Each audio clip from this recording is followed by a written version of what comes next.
Greetings, fellow investigators, and welcome to our video podcast, Into the Darkness, where my friends and I play the Call of Cthulhu role-playing game. I'm your host, Tom Rayleigh. Before we start, I wanted to remind our listeners that this August 18th through the 21st, a group of our players and GMs, including myself, will be attending Necronomicon 2022 in Providence, Rhode Island.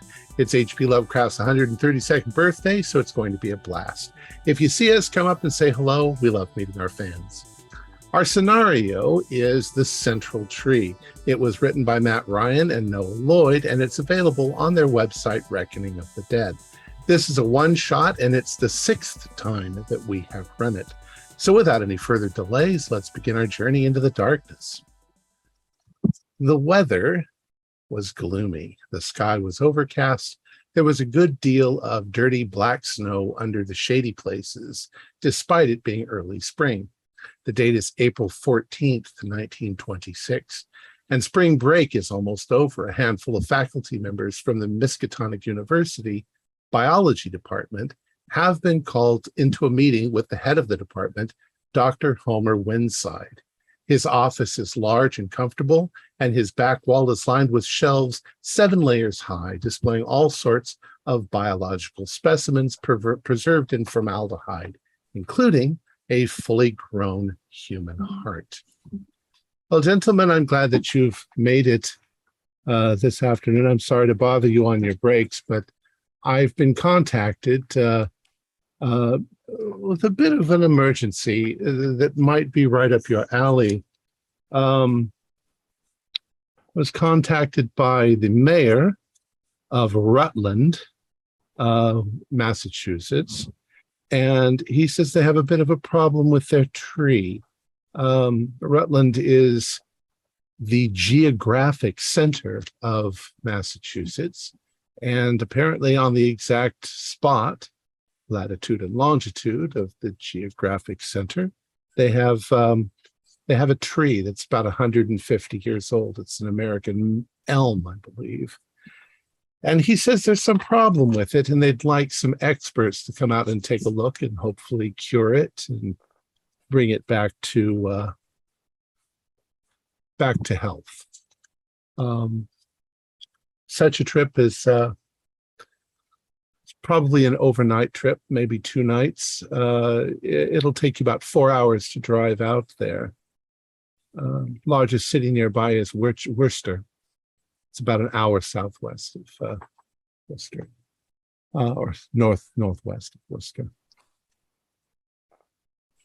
5 doctors for 1 tree? Well, apparently it's the only thing they have going for them. You know, it's not really a touristy thing, but it's a beloved old tree of their town. Did they give any symptoms of what's wrong with the tree? He said a few odd conflicting things. There's sap coming out of it, and there appears to be some broken branches. He's not exactly sure when it started. He said that somebody noticed it, and then people have become concerned. So he wrote me. He's an old friend of mine, Mayor Don Merrick is his name. He suggested that when you drive out, you either drive to his residence, which is on the main street, or you could drive to the sheriff's office and talk to him, and he'll bring you over and show you around. They don't have any kind of scientific facility there, but they do have a high school that's not too far from the tree. Said that you could use the science classroom. School's out for a few days. You said a sap coming out of the tree and some broken branches. Kids can break branches. Sap comes out of trees normally. Is that the only thing you were told? I don't. That's all. I don't really understand these sort of things, but Yeah, he didn't give me a very clear description. He obviously doesn't know. He might even be, perhaps he was just relaying what other people have told him. In any case, I think it's worth checking out because we need to be vigilant. I've heard Dutch elm disease is spreading to America. And in fact, there are rumors of a few cases already on the eastern side, on the eastern shore. We really should be checking this out. Well, you would know better, Dr. Watkins, than I would. I'm just a chemist. well, we don't have any idea what could be causing it, so you all be useful in some way or another. I imagine you're going to be going in one of your cars. That's all. Meeting over. If you want to leave, you should be able to get there, early afternoon.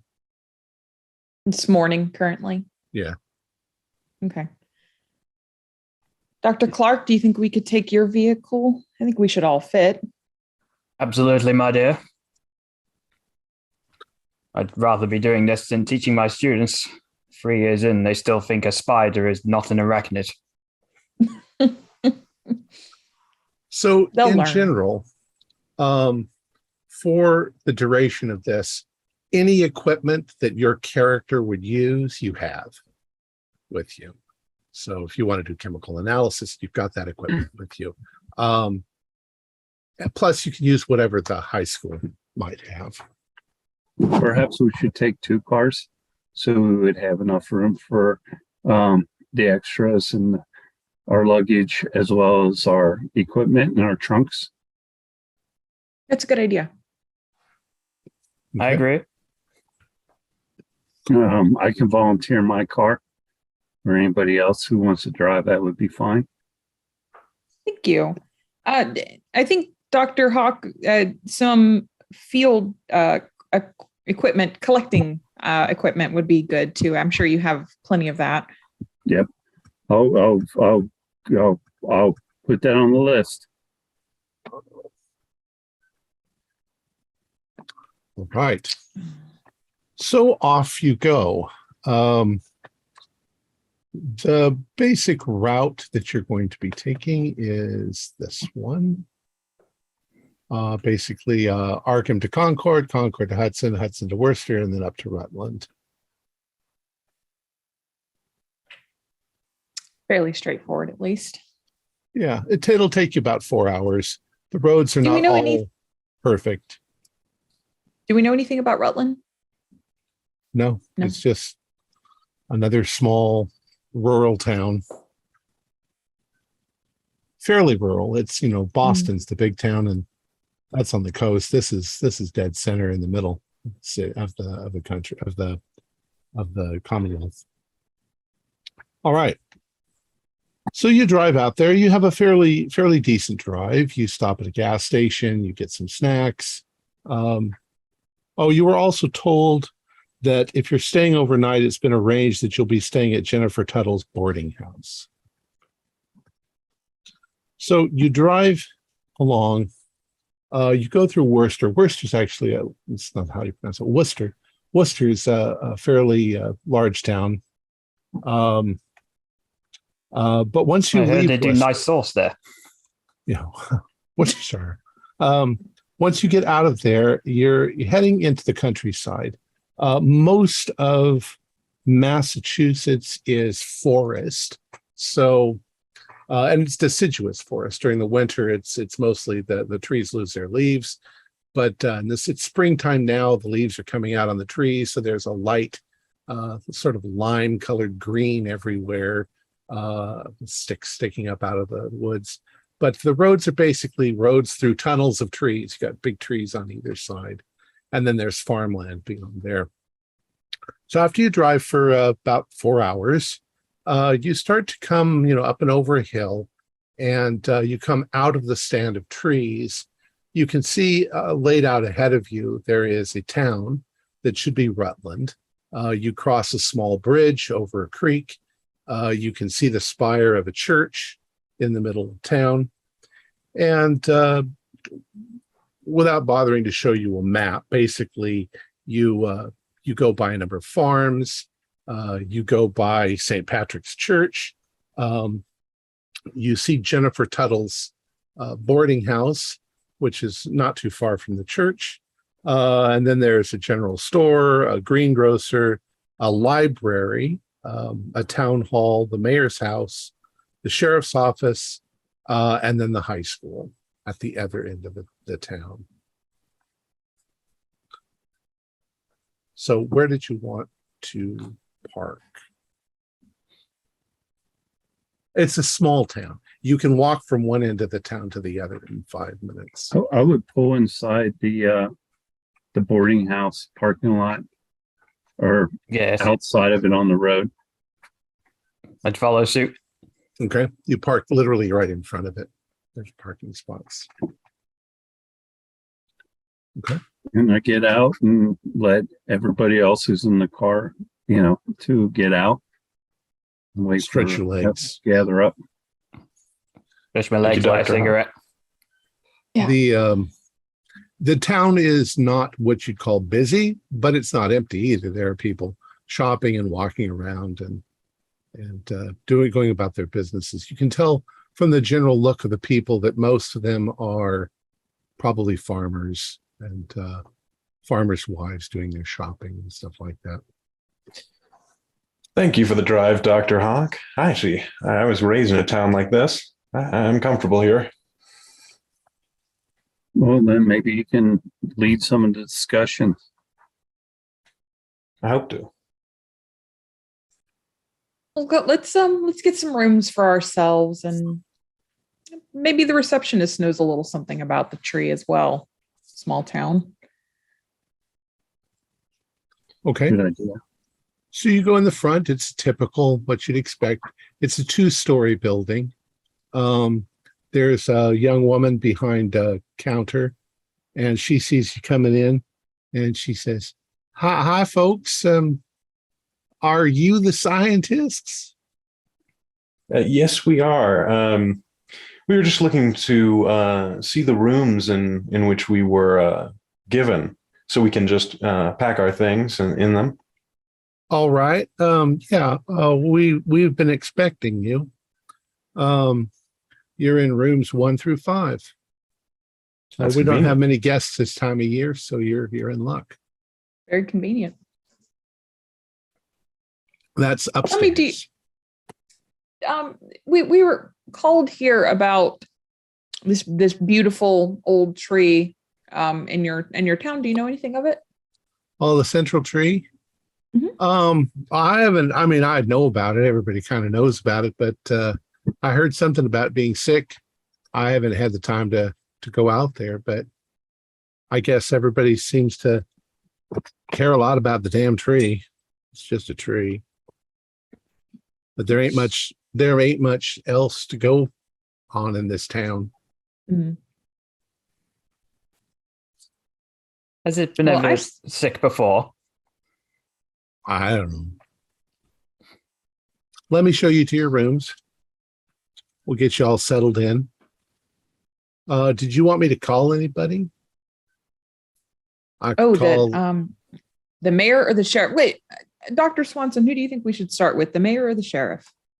I don't remember who were we supposed to. I'm sorry, who were we supposed to talk to? Either, I believe. Did Either one. yeah. Well, then I believe we should start with the mayor. That's good. He's the I'll one that call wrote the to mayor. us. Yeah. By the time you guys are freshed up, he should be here. Lives just down the street. And he'll meet us here in boarding house. I'll tell him to come here. Thank you. Very kind of you. So you go upstairs. She takes you upstairs. She shows you where your rooms are, gives you your keys. They're, comfortable, small rooms. We'll assume they all have bathrooms, even though they probably don't. They probably have one bathroom at the end of the hall, but whatever. You don't need to be uncomfortable. The linens are clean and the room. So you guys can unpack your clothes and make yourselves comfortable. Probably takes you about 10 minutes. And by the time did you want to do anything or do you want to just go back downstairs? freshen up and then head downstairs. Yeah. All right. So as you're coming downstairs, of course, you see a gentleman standing there just inside the door with a big smile on his face in a suit. And he says, well, you made good time. I'm Mayor Merrick. Well, that was all thanks to our drivers over here. So we're here for the tree. Excellent. We all settled in? Yes. Yeah. Lovely Yes, sir. accommodations. Thank you. Now, I imagine you were going to bring some equipment with you, right, to do some studying of the Absolutely. tree. We were going to set you up at the high school. Would that be okay? I mean, it's That's not exactly a professional perfectly. lab, but they still have, It's absolutely Bunsen fine. Have a good burners. sir. Yeah, no All right. trouble at all. That well, works. it's on the Thank way. you. It's on the way. So we'll just walk, shall Yeah, we? lead the way. Yes. So As he turns around and goes out of earshot, I'll just lean into the closest professor and go, it's not often you see a politician actually willing to do footwork. I'm feeling uneasy already. so anyways, the mayor. My equipment's some of it's a little, I just can't like carry it around so much. So I Do you might need some to, help? Yes, I need some help with just Sam, a couple of bags. I have like 3 bags and they're fragile and I don't want to break anything on the way to get Sam, there. come down here. Yeah. Sam will help you. Sam's Great, my thank son. you. So a young guy comes in. He looks like he's maybe 14, 15 years old. But he's strong. Farmer boy. He says he'll help you. He can carry at least 2 of those bags. Okay, I gave him 2 of them. And he's really polite. No, I When thank we- you for the assistance. When we were driving in here, did we see a lot of fields? Is this a farming community or is Yeah, it like mostly an industrial? You passed a few farms on the Okay. way out. Some of them look like they've got things growing in the fields or starting to. Some of them look like they've got cattle. Okay. Well, tell me, Mayor Merrick, what drew your attention to the tree in the first place that something was wrong? Well, our greengrocer, his wife, Maggie Rundle, she came in and told me that there was something wrong with the tree. She'd noticed it, I think, was the first person. She knows a little bit about growing stuff, so she thought it was odd. And since then it's caused quite a town ruckus. I'm exaggerating. It's a small town, but it's starting to attract a small crowd. Who all seems to be interested in the tree and most concerned? Well, you see, Rutland's just about no place, and every town's got something that's important to it. And call it a rallying point. We've got this tree that was planted 150 years ago. It's a huge, beautiful elm tree, and it's right on the geographic center of the state, so the Commonwealth. And that's about all we've got. So it's not a big deal. There's not like a festival or anything that takes place. It's just, hey, you want to see something? There's the center of Massachusetts. And that's all we got. So to some people, the historical society and stuff, they think that's really important. And we're a country folk. We know that things grow and then things die. And it's just usually trees outlive us all. So we don't want to see anything bad happen to it. Of course not. Yeah, this can't be the only time something has happened to it, good sir. Well, we have pretty harsh winters, so it's not unusual that branches would get broken. And, occasionally somebody will do a little pruning on it to make sure that, dead stuff gets picked off and so forth. But it's a pretty big tree, it's a lot to handle. And usually you can just leave it be, and it's fine. The town council was talking about putting up a fence around it, just to keep the local kids from climbing in it and stuff like that. Not because, they're going to hurt the tree, but more like they're going to hurt themselves falling out of the tree. Is Big that a tree. big problem? that Not you really, get a lot but- of kids playing in it? Well, we don't have a lot of kids, but Oh, kids will be kids, you know. There's That is probably a fair. few places on it that have, lovers' hearts carved into it. If the sheriff catches them doing that, he'll give them, discipline. but kids will be kids. Anyway, and now this is all happening as you're walking, and you've walked by the sheriff's, and the sheriff comes out and introduces himself. That's Sheriff Pete Pinchant, and it looks like he's maybe in his early 40s, bit rough looking, like he can handle himself if there's a problem, but it probably doesn't look like he's had much more than a bar fighter. There's no alcohol in town. There's no alcohol, but he joins you and says, Mayor, we've been having a little bit of trouble. It's like it's like some people won't leave the tree alone. They're concerned, but they're poking around it. Says I tell them to get, but they don't want to get. And he's like, whatever. Well, the scientists are here now. We're going to put them in charge of that whole thing. The sheriff, Sheriff, before we go, what exactly are those people doing? Well, you can see right over there. And he points, you can see down the road, there's the school, and there's a big field next to the school, usually for athletic, whatever, the kids' playground, and there's a playground next to the school. But you can see there's a big old tree kind of on the edge of that field. And there are a few people sort of standing around looking up into the tree.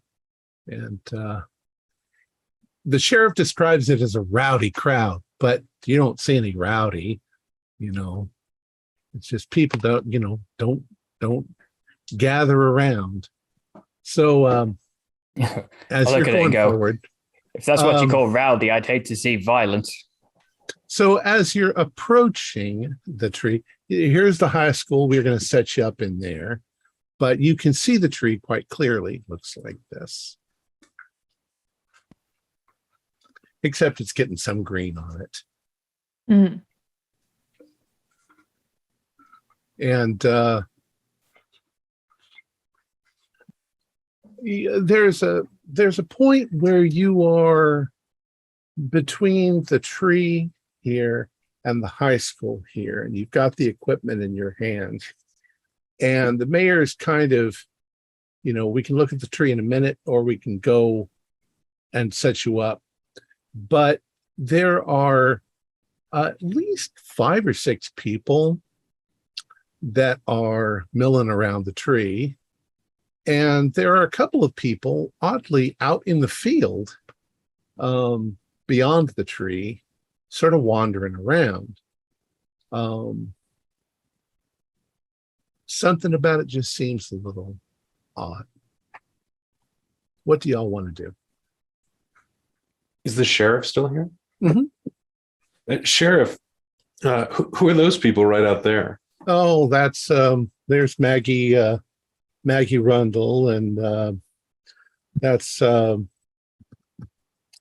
he names a few other people, Okay. just people from the town. That's Farmer Johnson out there in the field, and just locals. You want me to tell them to skedaddle? I don't think it matters unless my colleagues need their.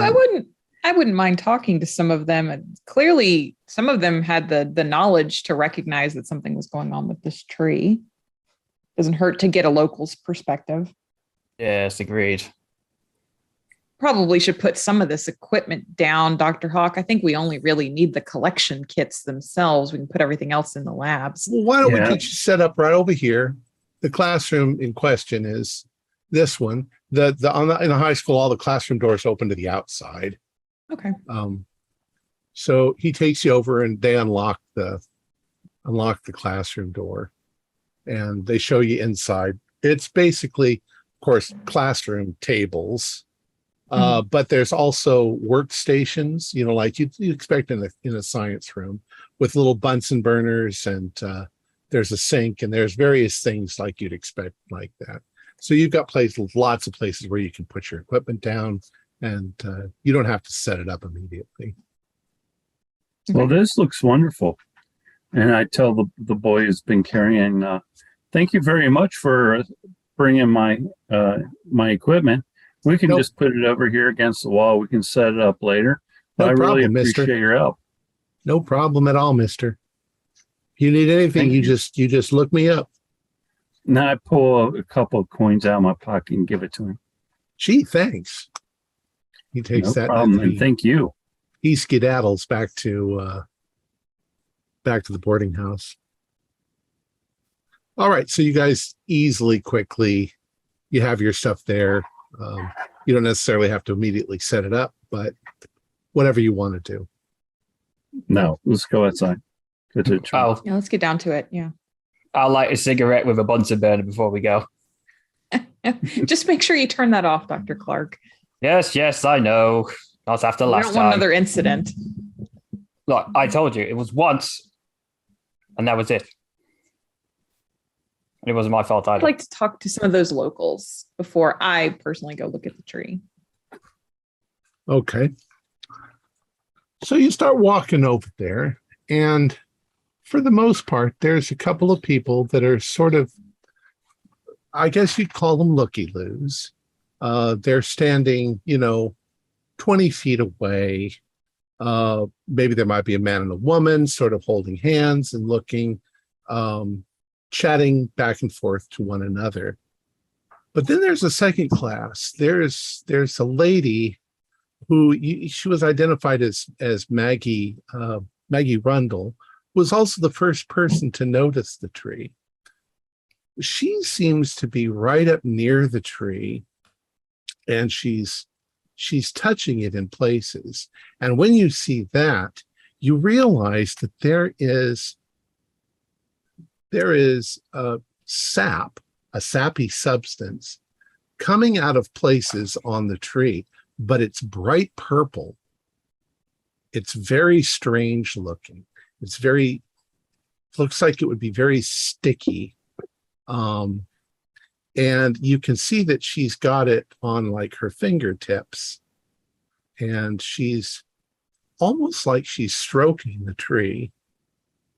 There's maybe two other people that are acting in a manner where they're like slowly circling the tree, and you'd almost say showing it love and affection, whatever.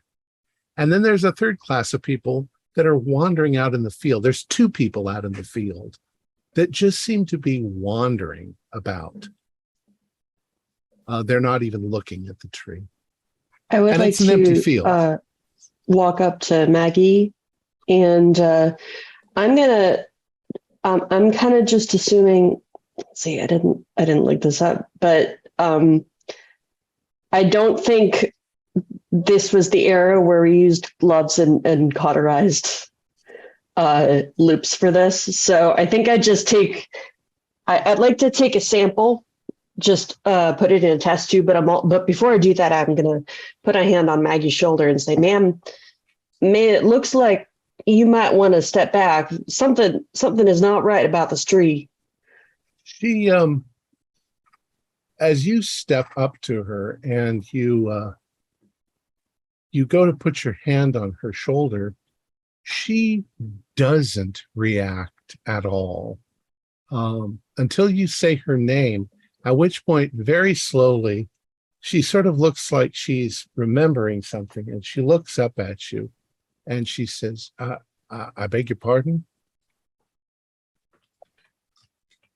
This does not look normal for tree, and I think maybe you should come away from there and leave it to some of us who can do some tests on this. Who are you?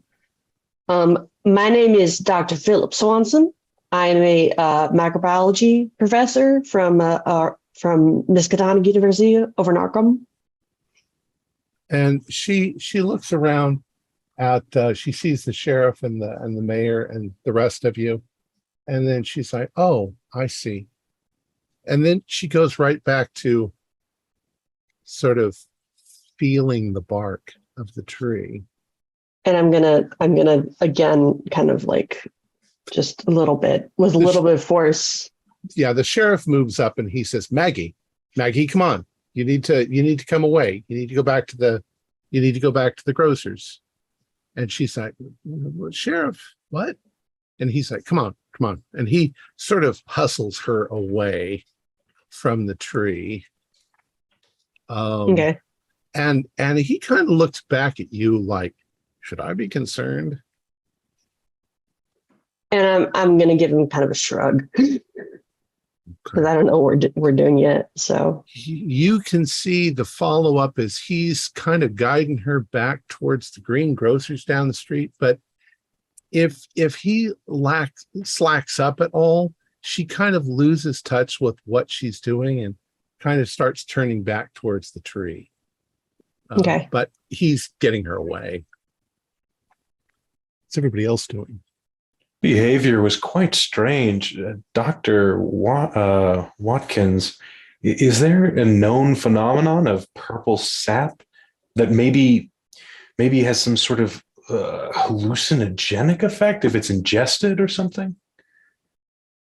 Not that I know of. The primary concern I came here with was Dutch elm disease, which is spread through fungi. This is unusual. I have not heard reports of a purple sap. Dr. Swanson, you did get your samples. Maybe she's just addled. We don't know this woman. Maybe she's a bit slow. Dr. Or Watkins, maybe it's that non-existent alcohol that the sheriff mentions.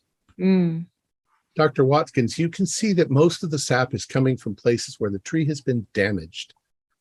There are some spots in the bark that look like it's been gouged a little bit. But do a botany roll.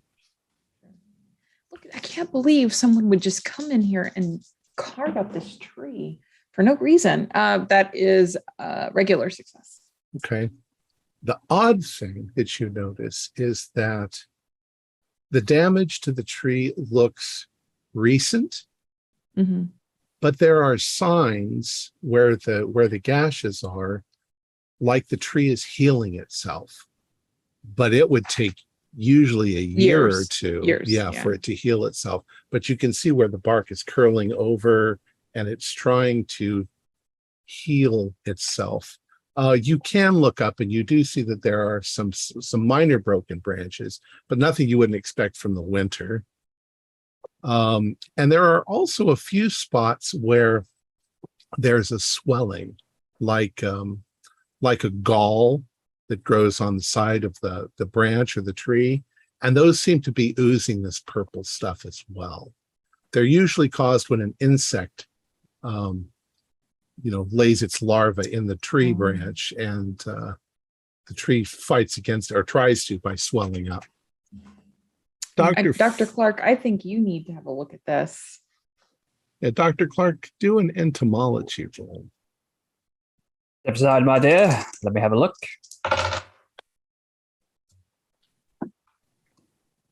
Entomology, you say? Yeah, should be under science. Yeah, there it is. That's a 56 under 71. Okay. So you're looking at the tree. You do think that those could be galls, like wasp galls, though they're more uncommon on an elm tree. They'd be more likely to be on an oak tree. But it's about that time that you sort of look down and you notice a stream of ants. It's not unusual to see ants going up into trees. They're usually, spreading pests. But in this case, the ants seem to be going up to that goopy purple sap and collecting little bits of it and then taking it back to their nests somewhere. So I pull out my notebook and I start making a small sketch and notes observing this. Fascinating. Whatever this substance is, it seems that the ants are drawn to it like a nectar of some kind. We should document everything. This could be a new discovery. This could put Arkham on the map. Absolutely. I was worried about Dutch elm disease, but this could be an entirely new, and my goodness, we should probably quarantine this area too. We don't want it to spread. Yeah, we don't want this spreading to Absolutely. the trees over there. The mayor interjects, is it something you think you can take care of? Can you cure It is uncertain to say right now because we've had some testing. However, rest assured, we will do our best to keep you as informed as we can. All right. Well, I've got some business to take care of, but yeah, keep me informed. That's my house, and he points to his house down the street. Is Miss Rundle often in that state? She's acting rather strange. It's not typical behavior. I don't Okay. know her very well. I'm sure my wife knows her better because she does the shopping, but I couldn't quite say. And he goes away. And meanwhile, you can now see the sheriff down the street coming back. Okay. After he took her into the shop. And he and the mayor have like a little 5-second conversation as they're walking along. And you can all do listen rolls to see if you can hear any of that conversation. They're not that far away from you. No, that's a failure.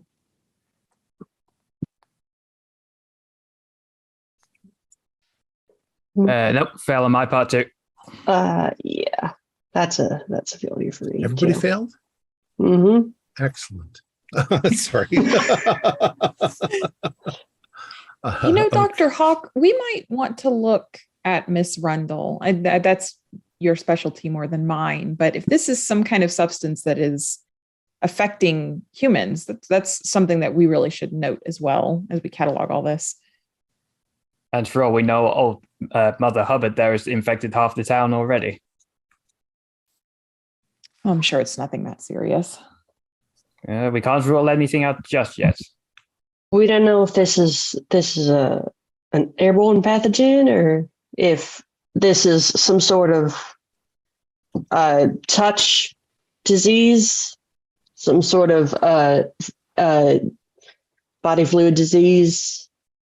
And we need to be sure before we can let her out. I think maybe she should even be quarantined herself. It could also be, as Dr. Clark says, maybe she's just imbibing a little too much. Small town, nothing else to do. I mean, I I'm suppose thinking that's... Oh, go ahead. Go ahead. Go ahead. Oh, yeah, no, I was just... I mean, that seems possible because none of these towns are actually dry. No, Are there- of course not. Are there cases of diseases passing from plants to people? I don't believe so. Dr. Watkins, you can do an idea roll, or you can do a botany roll. That is a hard success. Okay. You're not sure of any diseases that you've ever heard of, but there are definitely toxins that all it would take would be a small touch to cause a hallucination, or, I mean, curare is just the tiniest little bit of the sap that will render a person completely paralyzed. Oh, Dr. Hawk, did you bring gloves with your field kit? Because I think we should all You'll have avoid gloves. touching this stuff. Yes, of course. I have a good set of leather gloves in my collection. Good. I think we should take some samples and possibly examine Miss Rundle, determine if there's a serious cause for concern. But I'm wondering, do any of the surrounding trees have this? Did anyone ever look? If not, maybe we should take a gander. Are there any surrounding trees? Or is this kind of in a field? Not exactly near this. There's, like I say, there's a field, but then on the other side of the field, there's like a whole line of More trees. trees. It's worth looking at those as well. And there are trees in the town here and there.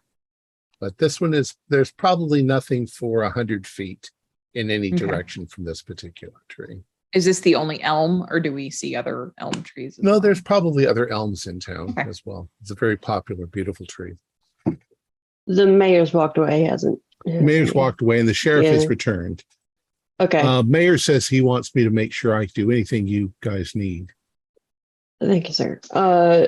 What would this tree? Are there any large bodies of water near here? Well, yeah, right across the field there, and he's pointing to the field you're next to. Says Okay. past that strand of trees, that's the pronunciation.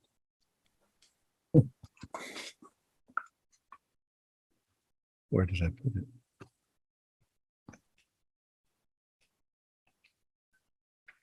That's the pond. I'll do. I think I'd like to take some samples, so I will meet you, and then I'd like to plate these samples that I have, and I'll hold up little test tubes or curettes or whatever I have. It's the Muscapog Okay. pond. Would you like to? I don't know. Would anyone really like to come with me to the pond? I'll stay with the tree. That's more my specialty. But I'll go to the pond. Okay. So, Dr. Herbert and Dr. Swanson, you're beginning to walk across the field towards the tree line and the pond beyond. But as you're walking across the field, you notice that there's two people in the field. One looks older, the other one looks a bit younger. They're both men, and they're both kind of farmerish, especially the older gentleman. And they're wandering about in a kind of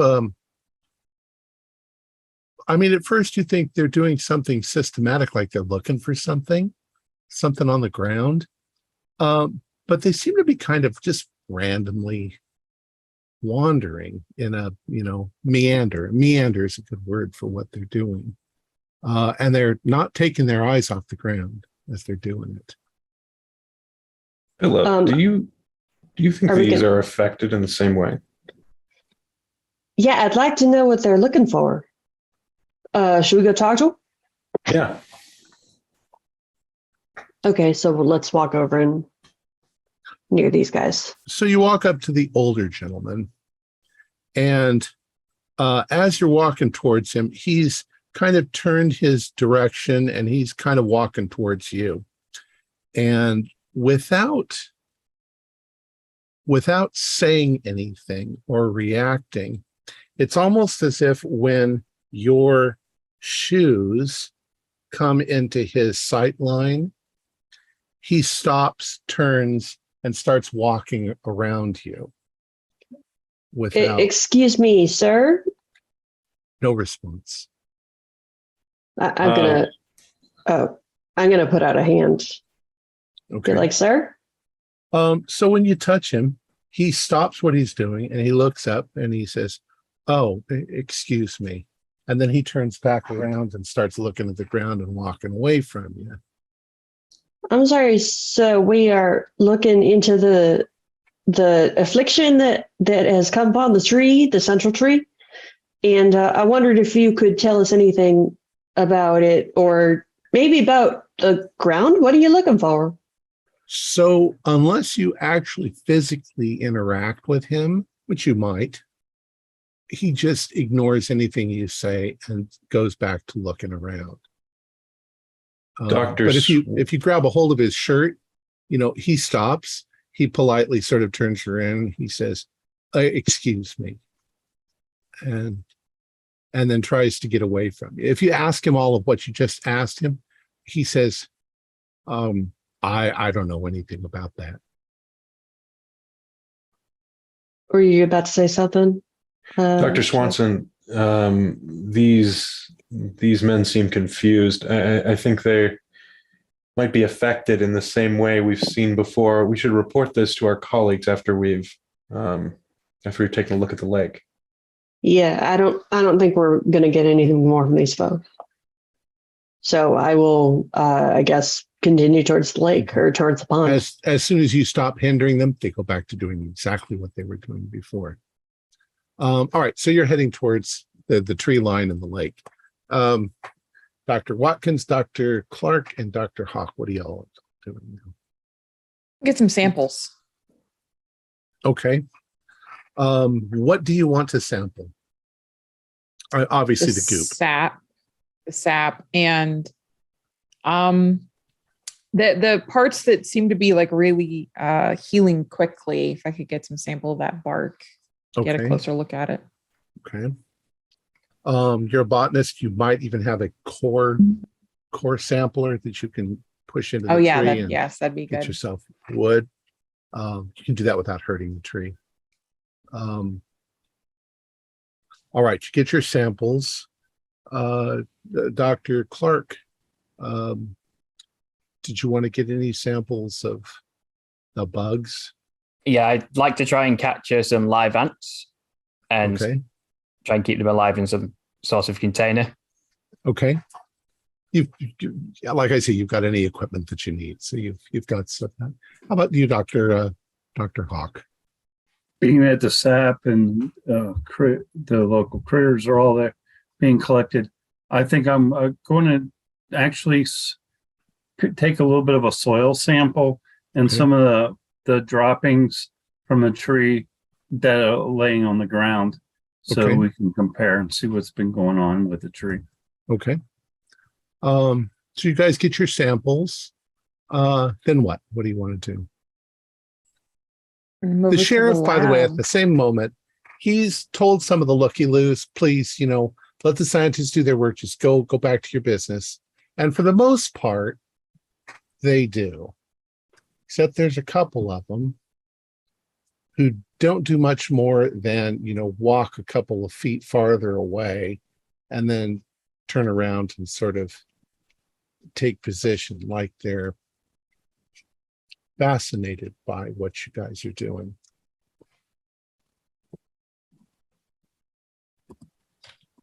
So what do you want to do with your samples? Want to go back to I'm not one to work in front of an audience. Yes, let's move it to the labs. The galls that you were saying were like insects. Is that something that we could maybe carve out of the tree gently in a way that would not harm it? Yeah. Okay. Yeah, you'd need something a little bit harder than a knife. Maybe as a botanist, you probably have a little saw. Yes. Yeah. Okay. I'll take a little those off. sample, one of those. Yep. Now, when you do any kind of wood removal, you notice that, especially the galls, there doesn't seem to be any residual purple sap. The sap seems to be coming out of holes in the gall. Okay, I see. Okay. If you do a core sample, the core looks clean. It doesn't look like there's anything inside the wood of the tree except where it's been damaged. This is very strange. You would think that taking samples away from the wood would cause sap to bleed from the tree. I wonder if this has anything to do with your ants, Dr. Clark. Maybe so. Unfortunately, there's only so much we can do in the field. Absolutely. Yeah, we should take this back to the lab. Okay. Absolutely. Also, Sheriff. Yes, sir. I think it would be in the best interest for the town if you were to quarantine this tree off in some fashion. All right, I think I can find some something that we can use, like a roadblock to put around it. Yeah, that shouldn't be a problem. Don't you worry about these people. They're simple folk. Maybe if we could get some sawhorses, just kind of around the tree. Yeah, we can put something like that around it. If there is a risk, I'll take care of that. If there is the risk here, we don't want it falling to the townsfolk. Right. All right. So Dr. Swanson and Dr. Herbert, you get to the tree line. The trees here, in your opinion, look perfectly normal. Once again, some of them have minor damage from the winter, but for the most part, they're just growing fine. You don't see any evidence of purple sap. You don't see any odd acting insects or animal life. Just beyond the tree line, there is a fairly large pond and a little creek that feeds into it. It looks like one of any other pond in, New England, maybe 100 feet across. Looks like a fun little fishing hole. Did you want to get samples from there? Yeah, I was gonna get a sample from the sample of the water. Okay. Yeah, I mean, it's pond water, so it's kind of a little scummy, but you're sure it's probably teeming with life. Yeah, I was just gonna plate everything, see what I find. Okay. And Dr. Herbert? If he's already got the sample, I don't think that I will need to take one as well. Do I notice that there's absolutely no other tree exhibiting these? No, not over here. There doesn't seem to be. Dr. Phillip, if it's entirely localized in that one tree, how did it get? I guess we'll have to learn that in the lab.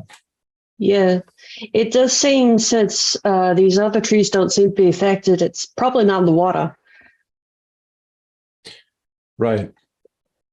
Okay, I guess we'll go back to the lab. Okay. So, Or back to the others, at least. you all end up back in the lab. So what things would you like to do first? Let's say, Dr. George, you're the chemist. So I want to try to do a chemical analysis on the sap to start things off. The sap is strange. Now there's multiple microscopes in here. You probably brought a better one, but there are high school things, so you can more than one of you can be looking at this. You and Dr. Swanson, you start to notice some odd things about the sap. It's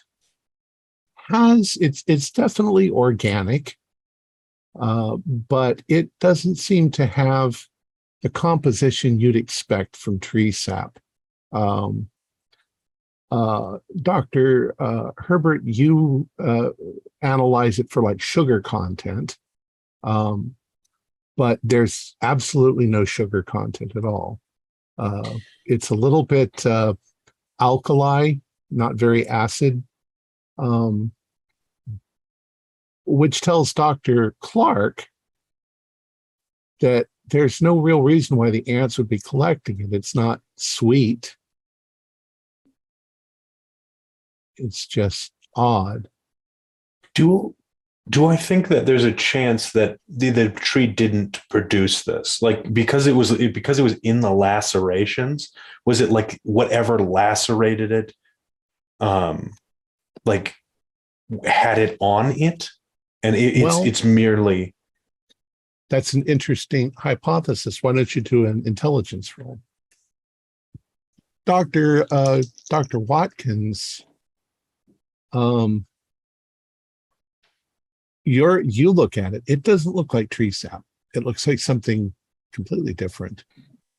Well,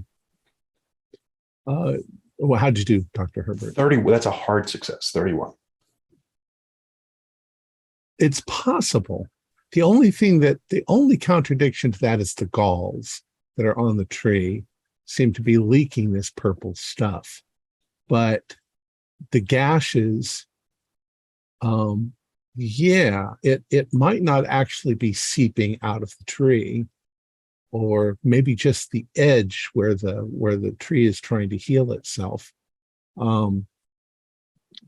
There's probably more damage up higher tree too, which might yield more information.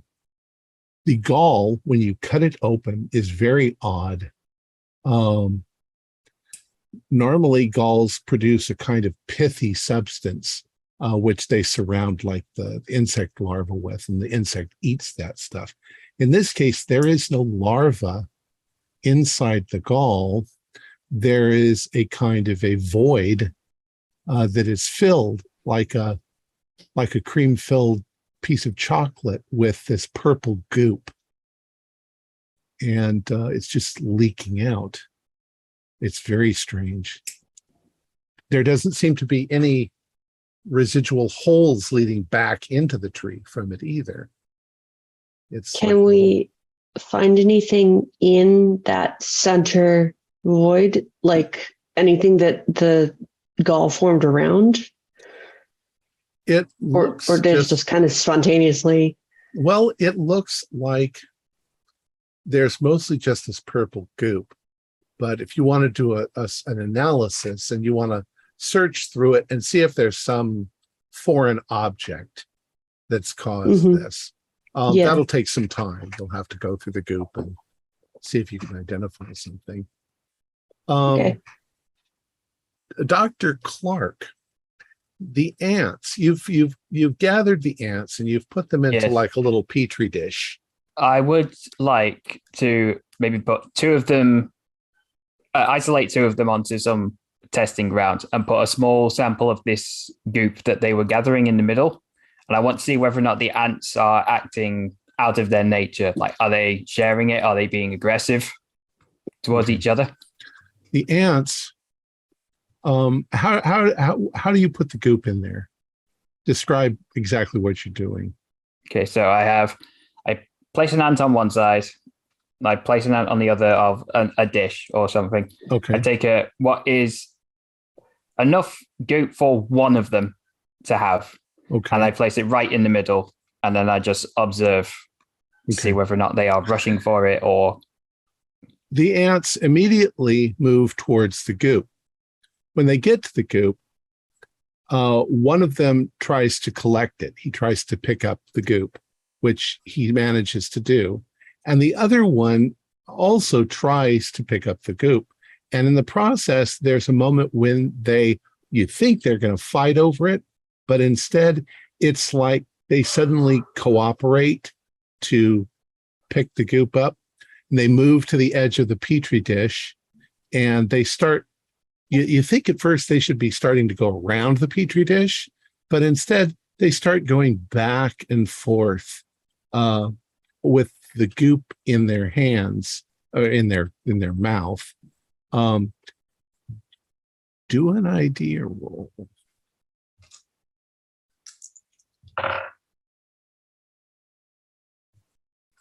Idea, that is...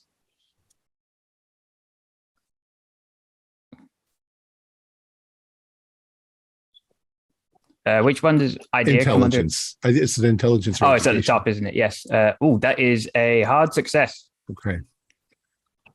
You're holding the petri dish. You're watching them going back and forth, and as you're looking at them, you suddenly glance up. There's a window in the classroom, and from where you're standing, there's the window. You can see the central tree in the middle of the field, right? I mean, in the edge of the field, right out the window. The ants are trying to go towards the tree. And to confirm, if you turn the petri dish around, they adjust so that they're still trying to go in that direction. Now, additional tests, some that are really quite strange, is you put a number of dots of the goop in the petri dish, but only a couple of ants. And the ants gather the goop together and then start doing the same thing, rolling it in a little ball if they have to, trying to go in that direction. It's behavior you've never seen. You might do a sanity roll because it's bizarre. Would I describe this behavior as desperate? You describe it almost as impossible. How do they know where the tree is? You know, you're in a classroom. As far as ants are concerned, you're 1,000 miles from the tree, you know. Did we see them going towards the tree or away from the tree? I forgot. Well, they were climbing up into the tree and grabbing the Okay. goop, and then coming back down to the ground where their hole was. The That whole was a was pass just on the the base sanity, of by the way. What's that? That was a pass on the sanity. Okay, just take 1 point of damage because it's not really even damage. It's just you're so surprised. Is the goop that was within the gall the same substance as the sap, or is it It kind of a appears to different be. composition? Okay.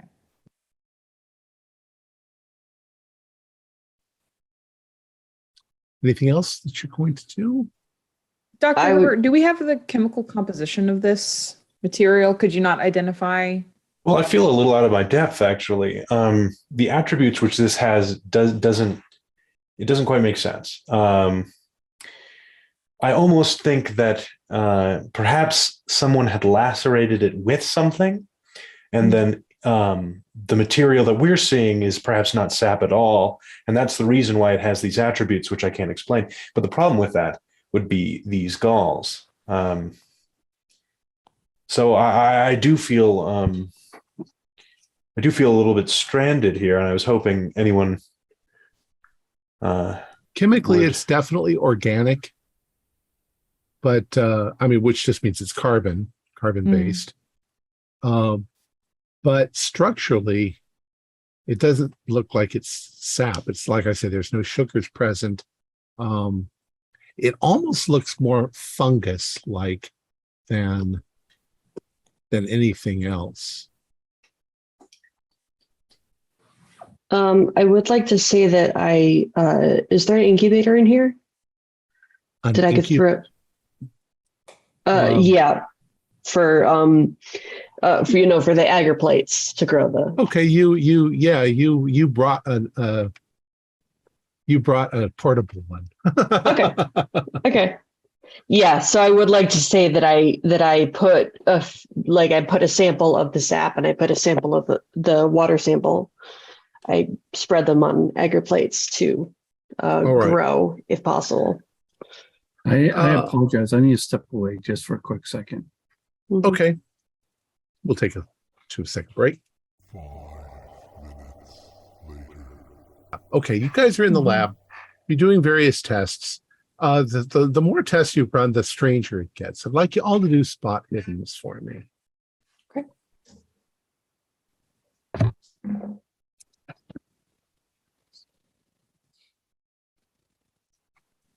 No, that's a Got failure it. on my part. There as well. That is a hard success. Okay. That is a hard success for me as well. Okay. So those of you who had hard successes, you just happen to be on one side of the table as you're standing there, and you can see out the window. You've seen the sheriff. He's got some like barricades. They're basically sawhorses with stripes on them. And he's kind of cordoned off the area around the tree. He didn't really have enough to go all the way around the tree, but he's obviously put them in front so that if you're approaching from the town, you can see that you're not supposed to be here. And then you've seen him walk away. Within 15 minutes, you notice a couple people walk up. They walk right past the barricade, and they start poking at the tree, the same way Margaret was doing. There's still those two guys wandering around out in the field, but they've gotten a little closer to the tree as they're wandering. You're noticing this as you guys are doing your analysis and trying to figure this out. You've decided that it's definitely a fungus of some sort, though, I mean, there's 20 billion funguses, so it would take a lot of research to see if you could figure out what kind of fungus it was. Certainly nothing native to this area. And transmission, you have no idea how. But after about an hour goes by, you hear a car pull up outside the schoolroom door, and a door open and close. And there's a knock on the schoolroom door, and it just opens. They knock, but then they open, and it's the sheriff. And he says, "Professors, we've got another situation. Oh, the fun never ends. This here," and he introduces Dennis O'Neill. This here is Farmer Dennis O'Neill from the O'Neill farm down the road. And he's like, he tips his hat and says, "Glad to meet you." He says he's got something strange going on with some of his cows. In what way? Well, ma'am, I've got quite a few, dairy cows. I went out this morning, and there were 4 of my dairy cows out in the field. They'd have popped. What do you mean popped? I mean, they popped from the inside. They're You mean they'd exploded? yeah, their insides is on the outside now. It's all over. I grabbed my other cows and I put them in the barn, but there's this purple shit all over them. Were they Dr. anywhere near Hawk? the tree? Oh no, ma'am, they're on my property out there. And in a low voice, so the farmer doesn't hear, I'm going to ask Dr. Hawk, do you think that purple substance could have the same effect on humans? If so, we need to get those people away from that tree now.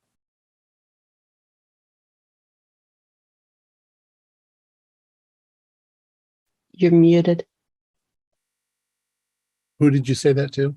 Dr. Hawk, do you think that this could have the same effect on humans? Oh, never mind. Yeah, it could potentially. I think the first thing we need to do is also go out to his farm and look at those cows, and get samples and compare them. But yes, if it's happening on cows, what makes you not think it will work on other mammals, right? So we should probably keep people away from the purple goo or whatever you might want to call it. Well, I set up a barricade. I can post a sign telling them to stay away. I gesture out to the window. I can clearly see it's working. Oh, damn it. He I says, think you need to make that barricade stronger, sir. Well, I can tell these folks what they need to be doing. So he turns around and he goes out. The farmer's standing there with you. And he says, if this is some sort of disease that's spreading around, my whole livelihood is them cows. And I've now lost 4 of them. We'll have a look. All the We'll more have a reason look. why we should go out immediately and look at the cows and quarantine your other cows. Well, the sheriff brought me over here, but my truck's right over here. If you want to pile in, we can go out well, there. I have my car as well, so maybe I'll follow you. Who wants to go? I'll go. I'll go. I think we all have an interest in this. Yes. Yeah. Absolutely. Well, Dr. Swanson, you were going to go through the goop in the galls. Oh, right. Yes. If you wanted to do that, that's time. Yeah, sure. Okay. Before they leave, then I would just like to ask the farmer, were these particular cows acting funny to me yesterday? Not that I know of, ma'am. I mean, they didn't like the popping noises, but they weren't acting sick or anything. no. What popping noises? Well, the stuff in the sky. You probably don't know. I mean, there was an article about it in the newspaper a few days ago. What? Do you have a copy? Try to rustle Not it. on me. Okay. Some fella over in Worcester. Perhaps someone should find a copy of that article. I'll go Maybe they'd and track have one. down. I'll try to track down a copy of that newspaper. I'm I gonna probably try to have see one if at there's the- anything at in the the farm. deep. Okay. So did you want to, who's all coming with? I'll go, but Farmer I do have a O'Neill. question for the farmer as well. Mhm. Mr. O'Neill, was it? Yes. Do you have any sort of plant life on your farm, like a tree of any kind? Well, there's trees around the perimeter. It's mostly grass. Mm-hmm.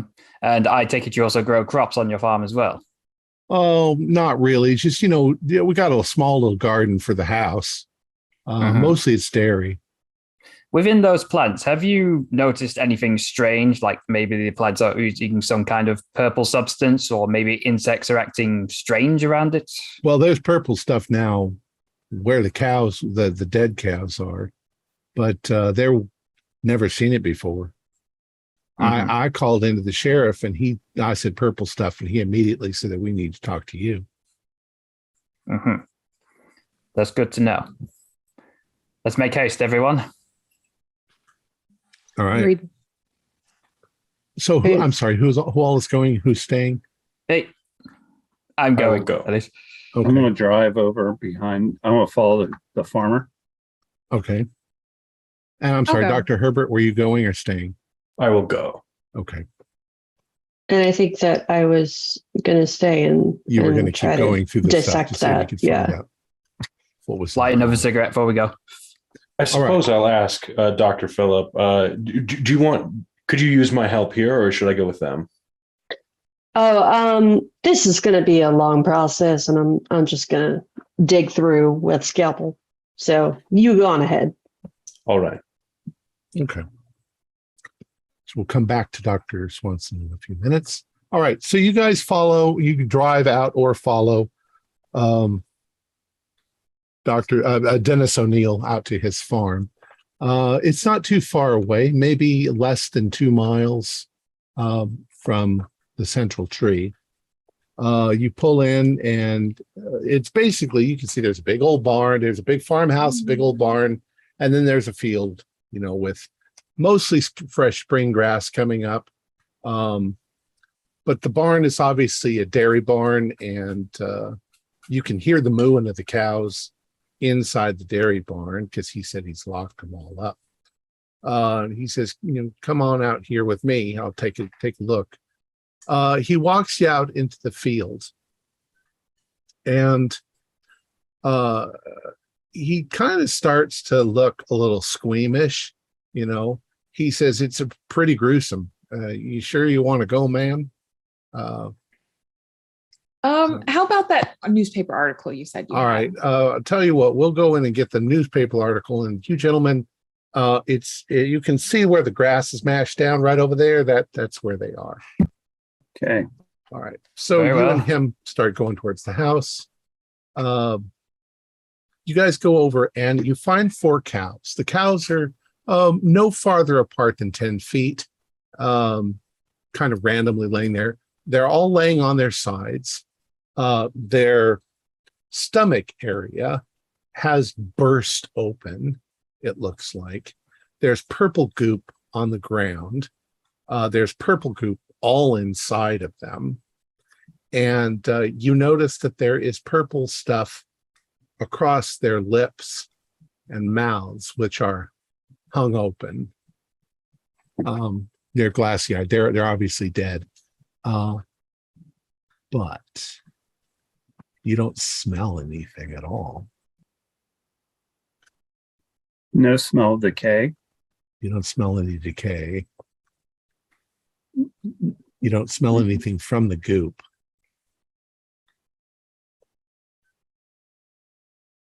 Dr. Hawk, have you seen anything like this before? This is nauseating.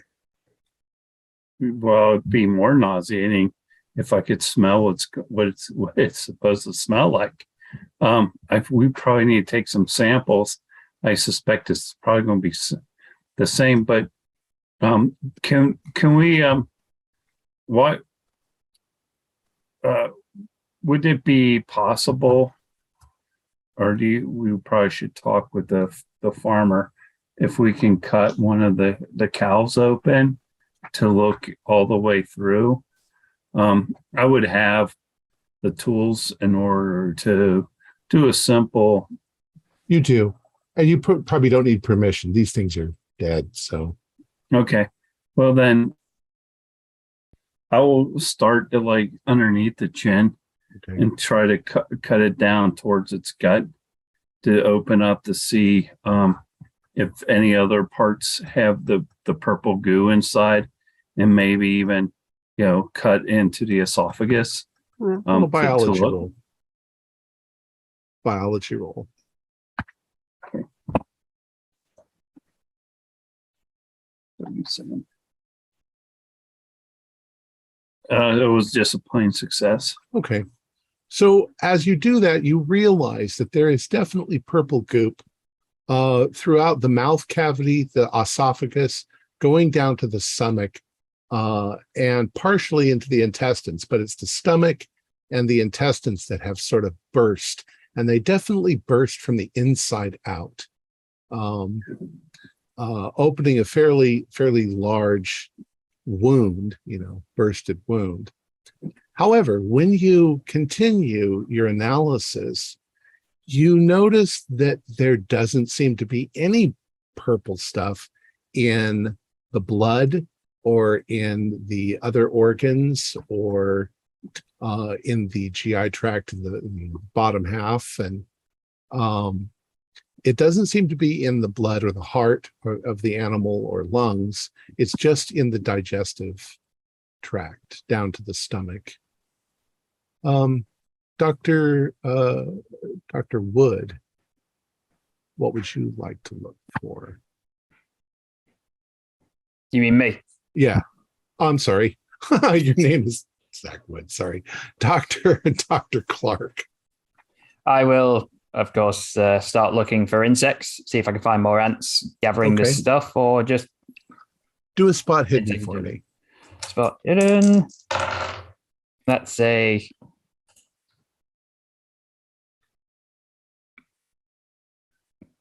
that's a fail. Okay. So you're walking around looking to see if you can find any kind of insect. There don't seem to be a large population of insects in the area. You're surprised you're not finding ants. But once you're a ways away from the thing, you do find some, large harvestman ants that just seem to be normal, doing their own thing. They're not collecting anything. And that's about the time you notice that there is something in the grass over to one side. It looks like the grass might be singed.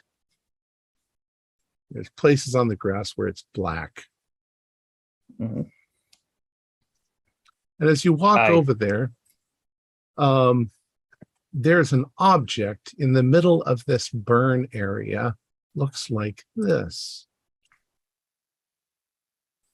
It's about a 1.5 feet long, about 6 inches wide.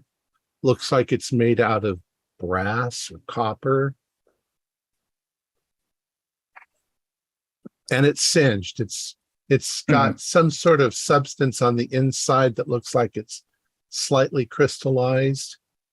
And it's got a smell. It's got a fairly strong smell, not of gasoline, but of some sort of maybe petroleum ish product, Okay. Can I hold my hand over it, see if I can detect any heat coming off it? Yeah, there's none. All right. I will stand up, face the other two doctors, and I can't do it myself, but 2 fingers in the mouth and whistle them over. Okay. You can just see Dr. Hawk. Dr. Watkins has gone in the house with the farmer. Oh. Dr. Herbert, wait, did you stay there or did you go with them? I'm with the cows, yeah. Okay, you're with the cows too. Okay. Yeah, so you two doctors come over. Or if the two doctors hear you whistle, you guys go over. Yeah, I'll walk up to him. What do you got there? Well, I don't know. Some people call it a bomb, but I call it a mystery. Inside, there's some sort of crystallized substance, and it smells of. Did you say it was petrol? It smelled of. Yeah, something like petrol. Is that some kind of farming appliance, or what is that? I have not got the slightest clue. Doesn't look familiar at all. Dr. Herbert, do a chemistry roll.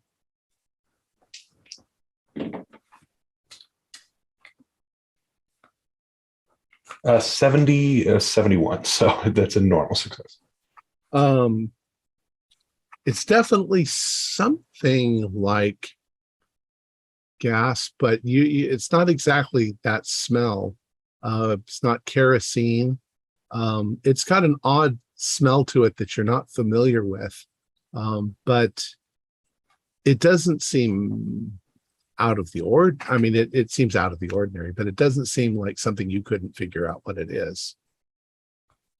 Yeah, As you examine it, I say, well, whatever it was explosive, as it seems that the grass is blacker on this side of the farm. Yeah, there's Oh, definitely really? a big burn spot where it is. Well, if this stuff is dangerous, I suppose we should be careful with it. I think I could get it analyzed though if we bring it in. Mm-hmm. It's not big. It's something you could pick up and carry without any difficulty. It's slightly wet on the outside from the moisture of the morning, just the natural moisture. Actually, it's afternoon, so yeah, it's not wet. Dr. Watkins, you go in the house with the farmer, and he says, "Miss, if you'd like to have a seat there, I'll see if I can find that article." And he starts going through a pile of old newspapers. It takes him 5 or 6 minutes, but he finally pulls it up. It's from April 2nd, so not quite 2 weeks ago. And he hands it to you. Meteor-like rocket startles Worcester. Clark professor's test of new propellant to explore air strata brings police to scene. Worcester, Massachusetts, April 2nd, 1926. A rocket designed by Professor Robert H. Goddard of Clark University in his experiments to explore the upper air strata was sent through the air in an isolated part of Worcester this afternoon like a flaming meteor, with a roar heard for 2 miles around. The noise was such that residents called police headquarters, saying that an airplane was shooting along on fire. 2 police ambulances scoured the area looking for victims, and an airplane left Grafton Airport to aid the search. It was later learned of the experimental launch, and the public has since been warned of possible future tests in the coming weeks. The experiments mark the climax of 17 years' work by Professor Goddard to design a projectile that can penetrate the upper air regions. Professor Goddard has the financial backing of the Smithsonian Institution as well as Clark University. So you see, Miss, every once in a while in the last week or so, we've heard popping noises up in the sky, as those things go flying. Worcester's not that far. Right. And I mean, it kind of spooked some of the animals, but, of course, whatever. Have you haven't been near the central tree, have you? The central tree? No, not in a while. That's that big tree in the town. Right. Yes. Yeah. No, my wife goes into town mostly to do the shopping. But yeah, no. So what do you think? Well, your friends are out there looking at the goo. Yes, it's very strange. You said the cows were completely fine day before, no issues, no sickness. I mean, I know there's some kind of diseases out there. I hope my other cows don't have anything. Were these cows separated in any way from the herd before all of this had happened? Not that I know of. Not until this morning when I saw the dead cows. I brought the other ones in. Well, I'll confer with my colleagues. Hopefully we can figure this out. So you go outside. Yeah, you go outside and you relay to them the information you heard. They obviously show you what they've seen.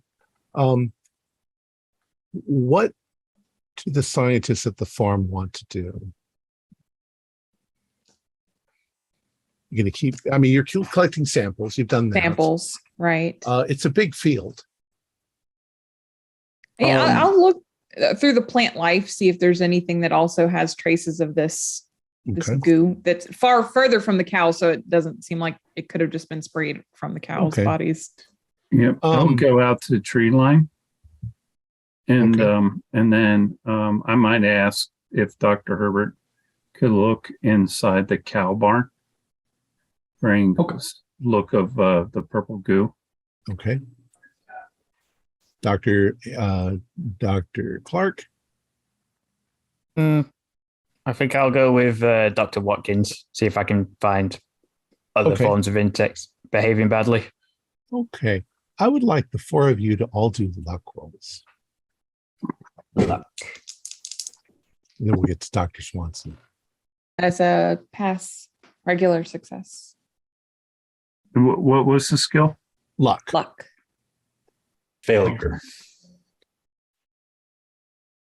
Luck. That is just a success. 64 under 65.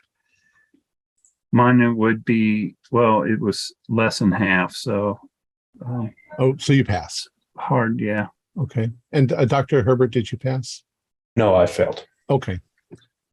And where were you going, Dr. Herbert? You were I with. was going to the barn alone.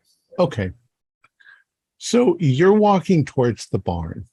The others of you are walking around the field, looking around. Dr. Herbert, as you're walking, you notice a small patch of purple in the grass right near you. And as you approach it, do a dexterity roll.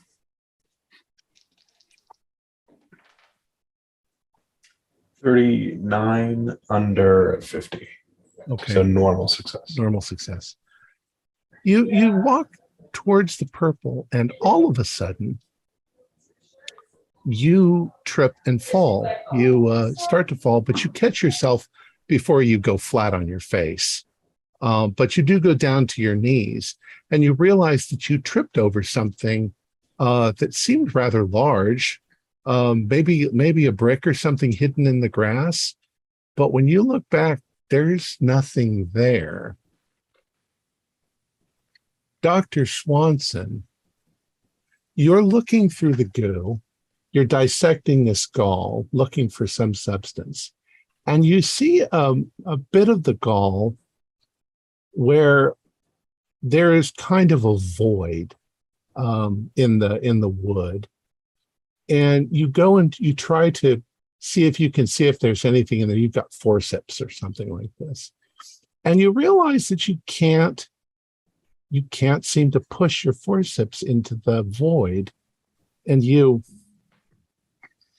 kind of you clear away the goop and like this. And there's nothing there, but your forceps won't go there. And you're just baffled by what's going on. In a moment, you'll do a sanity roll, but you suddenly clamp down on something and you pull it out, and you're definitely holding something that's got thickness to it with your forceps, and you're holding them with force, so you're gripping something, but there is nothing there. It is completely invisible. As you're kind of beyond, it doesn't make any sense. It's as if you were holding it like this, and there's something there, but you can't see it. You can do a sanity roll. Dr. Herbert, you're looking back, and there is a place where the grass is somewhat mashed down, and it's mashed down towards this purple goop, but there's nothing there. I passed my sanity roll. Okay, so you're just very intrigued by this. Maybe take 1 point of sanity. Dr. Herbert, there's something there lying in the grass. You can feel it with your foot, but it's not there. It's invisible. You can also do a sanity roll.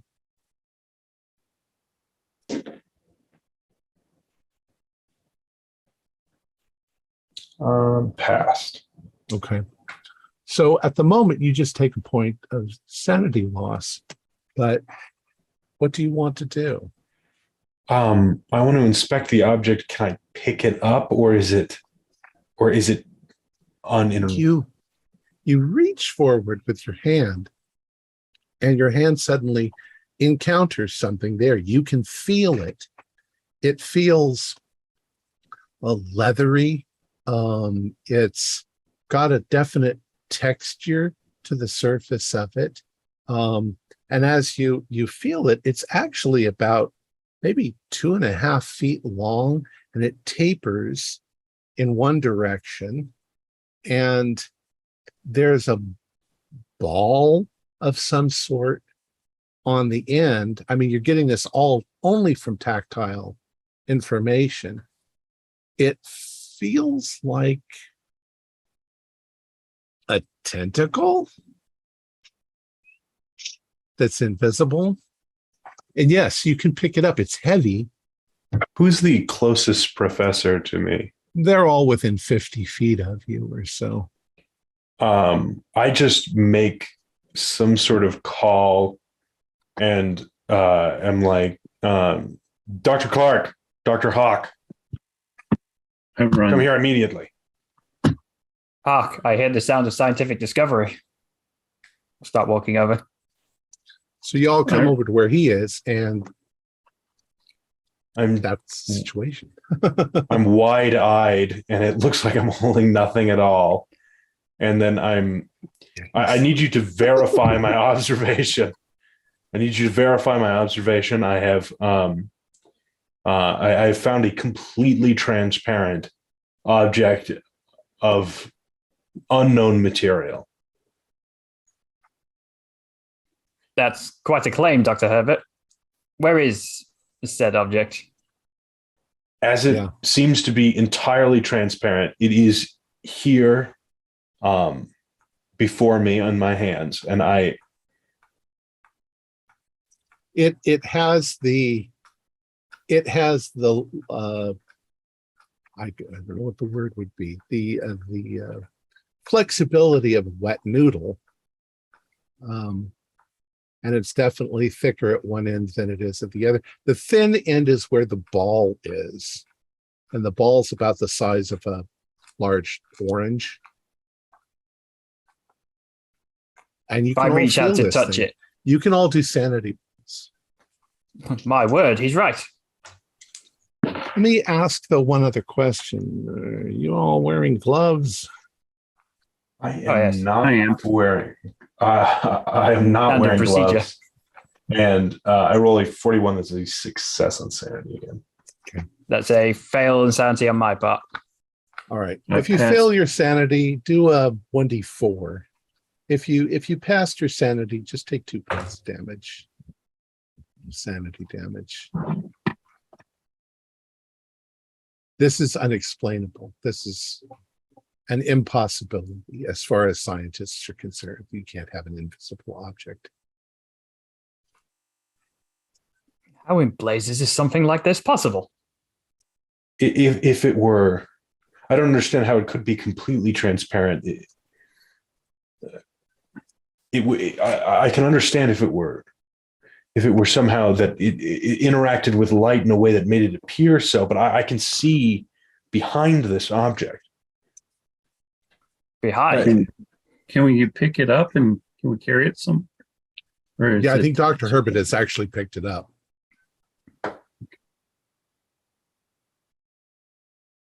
Yeah, you definitely can take it. It's not that, it's heavy, but it's not that heavy. Should we wrap it in something so we can find it if you put it down again? Yeah, I suppose we should. Can we move this to one of the?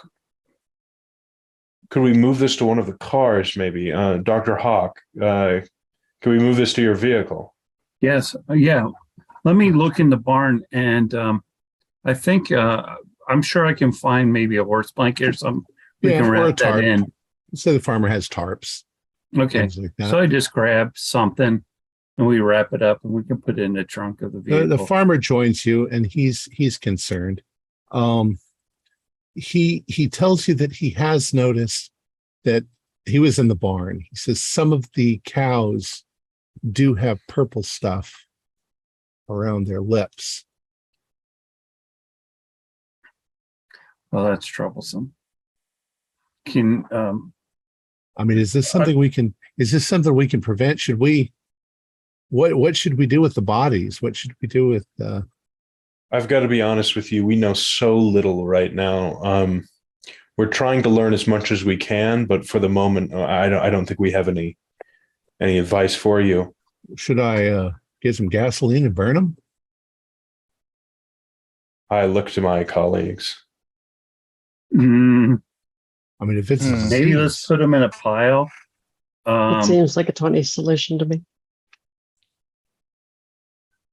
I got a I tractor. don't want it to go airborne. If it's something, I don't know that they would Infectious. know that. We're in the 20s. I mean, they know germ theory, but it's still a heavily competing with the miasmatic theory. So I mean, I you think can batteries. definitely find ways of taking this back to the lab. maybe we should take maybe bring a sample of the. I'm not there. Yeah, I was just gonna say. Yeah, we're going Yeah. to bring the whole thing back. We wrapped it in a tarp. We're going to put it in a Jeep Okay. or in the car. Sorry. And the farmer says that he'll at least get out his tractor and push everything with the purple goop into one corner so that if we can burn it, then we'll burn it. Meanwhile, Dr. Swanson, you are having a similar revelation with this object. It appears to be a piece of something that it's hard, but it's not hard like a stone. It's hard like a piece of cartilage or something like that. On a larger scale, it would probably be quite flexible. But it's Yeah. it's a piece of stuff. And all you can think is that when it hit the tree, it caused the tree to somehow react to it by producing a gall around it. But that normally takes a whole season. Yeah. This all looks brand new and fresh. You find one of those in every gall that you guys harvested.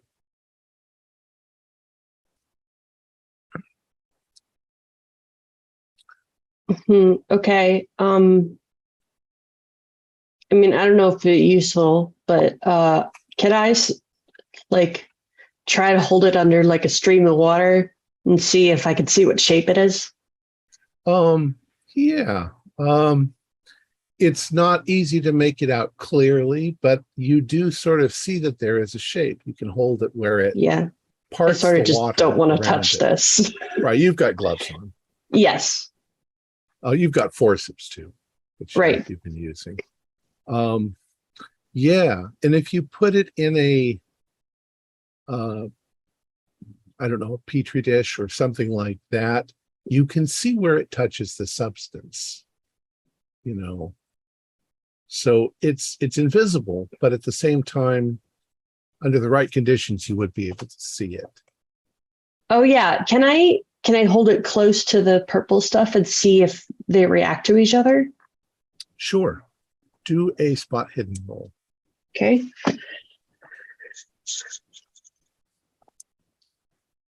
I passed that, regular success. Okay. Nothing happens. Okay.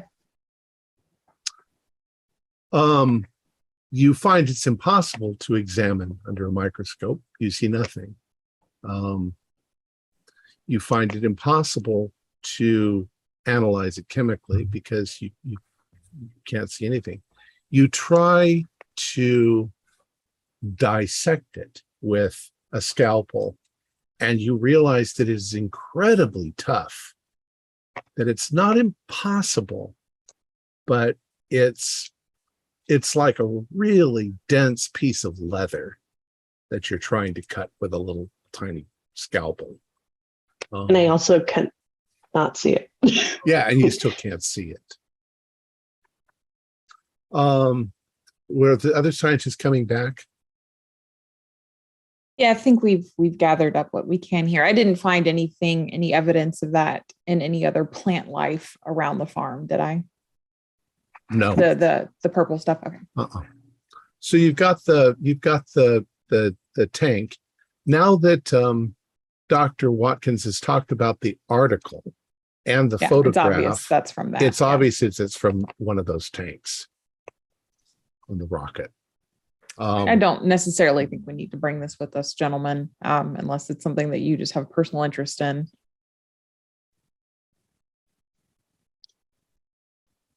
I would at least like to have the substance inside examined, just to Sure. rule out possibly that this thing didn't carry the purple substance to these cows. All right, so you're going to bring it. So you all arrive back at the school lab, but you arrive, of course, you're outside. As you guys are getting out of the car and going into the lab, you glance over at the central tree. But despite the fact that the sheriff has placed warning signs up, danger, contamination, there the two fellas that were walking around in the field, one of them, the older one, is standing at the base of the tree, and he's looking up into the tree. The other one suddenly appears on the periphery, walking towards the tree carrying a ladder. We need to go stop. Look what they're doing. We need to go stop them. Where's the Dr. sheriff? Hawk, I think we need to have a look at these people, maybe examine them. Oops, you're muted.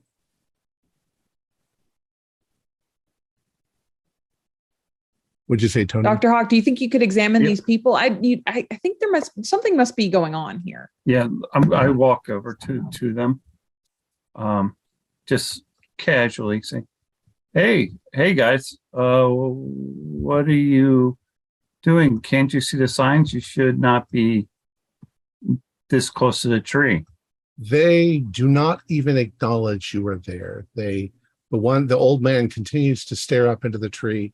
The other guy comes up and puts the ladder up into the tree, and starts climbing up. I get right next to the person who's standing looking up, and I try to look up the tree to see what he's seeing, if I can see anything. Yeah, do a spot hidden in this case. Ooh, a one. Oh, one. Hey. Excellent. Nice. So from this angle, as you're looking up the tree, you're looking up and you saw some broken branches earlier. You noticed that. It wasn't really a big deal. But now you notice that there's definitely a pattern to the broken branches, as if something up there in the sky came down into the tree and crashed into it and broke branches in a kind of a pattern as it came down. It would be pointing right to the branch where the man is climbing up. He climbs up to the top of the ladder, and you see him doing this as you're standing there. And he seems to focus in on something that's invisible. The older man next to you, he suddenly becomes rather, I'm not agitated, but he seems to anticipate something. It's like a dog, and you've got a treat. It's kind of like he knows something's there, and you see the man struggling with something in the tree, and he sort of does that. Suddenly you hear a thugump on the ground next to the tree. You don't see anything. And the old man immediately goes around to where the thugump was, where the grass is suddenly mashed down. And the other guy's scrambling to get out of the tree quickly. You see the old man go over. He falls onto his knees. The rest of you are probably either outside watching or looking through the window. He goes down onto his knees. He puts his hands on the invisible object, and he goes, like this and bites down on it, and you see him just viciously attacking it with his mouth. The other guy jumps down and starts doing the same thing. Do I see this through the window? Yeah, you see it, and you see your comrades are here now. Dr. Hawk, what do you do? I think you all need to do sanity rolls, but what do you do? I'm just amazed. I'm sort of frozen at first, and then I decide to run over to the closest person, which would probably be the older man who's trying to gnaw at and pull him away and screaming, what are you doing? What? And get what? I don't know. Come on. And I keep tugging at him, trying to get him to pull away from the unseen object. We'll back to you in a moment. What are the rest of you doing? What's the penalty for sand pass? If you passed, take a couple points of damage. If you failed, do a 1d6. I passed. I'll do a 1d4. That's not fair. 1d4 in this case. So if you pass, take 2? Yeah. Okay. All right. I'm going to go try to help Dr. Hawk, like maybe pull them away from. So you're heading in that direction. It's Yes. about 30 or I'll 40 do the same. feet. Yeah. I will All right. follow them. Yeah. I All think right. I'm running out towards my You're coming colleagues. outside. Okay. Yeah. So Dr. Hawk is still quite a distance from you, at least 30 feet or so. He's grabbed this guy and started to pull him away. And Dr. Hawk, when you do, the man suddenly pulls his head up like this, and you can see that his eyes have gone completely white, and he's just purple crap is down his face, and he's snarling like an animal, and he turns back and looks at you and just flings himself at you, like he's going to bite you or bite your neck or whatever. Do a you can either dodge or what do you want to do?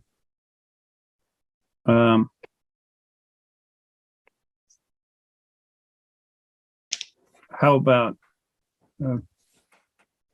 I would prefer you try to knock him away using brawl. Okay, yeah, go ahead. Ooh, no, Okay. unsuccessful. He knocks you down just as the others come running up. But he got a hard. So he grabs a hold of your arm and he sinks his teeth into your arm. You're in agony. So he's going to do at least 2 points of hit point damage. Dr. Hawk screams out. What do the rest of you want to do? And running to help him, pull the man off of him. Yeah. I'm going to try to help. If I'm close enough, I'm going to try to help to pull the guy off. The man is like a wild animal, and the other man is also growling, and his eyes are rolling up into his head. While the other Go ahead. While the other professors are trying to wrangle this guy, I would want to make sure that the other guy doesn't get involved in some way. Okay. How do you want to do that? I'm not going to try to detain him physically, but I want to physically just be around him and look menacing as a professor can be. Okay. The other guy doesn't really pay any attention to you. You can see he's very busy consuming the invisible object, tearing into something that you can't see. Not even like an animal eating, more like just a vicious, angry tearing into it. For his own welfare, I'll try to prevent him, because we know this is a harmful substance. I'll try to prevent him from eating it if I can. How? I would like to. I think I'll just try to brawl, push him to the ground. Okay, you're going to try to brawl him too, just like Dr. Hawk just did. Okay, go ahead. That's a failure by a lot. Okay, well, I got a 96. So you throw him off of the invisible object, and he rolls onto his back. His eyes are rolled up into his head, and he starts to growl, and you can tell that he is going to do exactly what the other guy did to Dr. Hawk. He is going to attack you. Let's do a group luck roll. Who has the lowest luck? 63 here. I have 50. 50. Luck is 65. So it's 50 or lowest. So whoever has 50 luck, well, one of you. We'll say Dr. Hawk. Why don't you go ahead and roll luck? Thank you. You're the one on the ground getting Ooh. chomped on. 89. Okay. Some of you notice the sheriff come out of his office. Looks like he's going to the mayor's. He doesn't notice what's going on. I'm going to try to get his glanced in your attention. direction. I'm like shouting for him. Okay, you're going to shout for him. You shout for him, and he suddenly stops in the road and turns with a concerned look on his eye, and then starts running towards you. But it's going to take him a couple of rounds to get to you.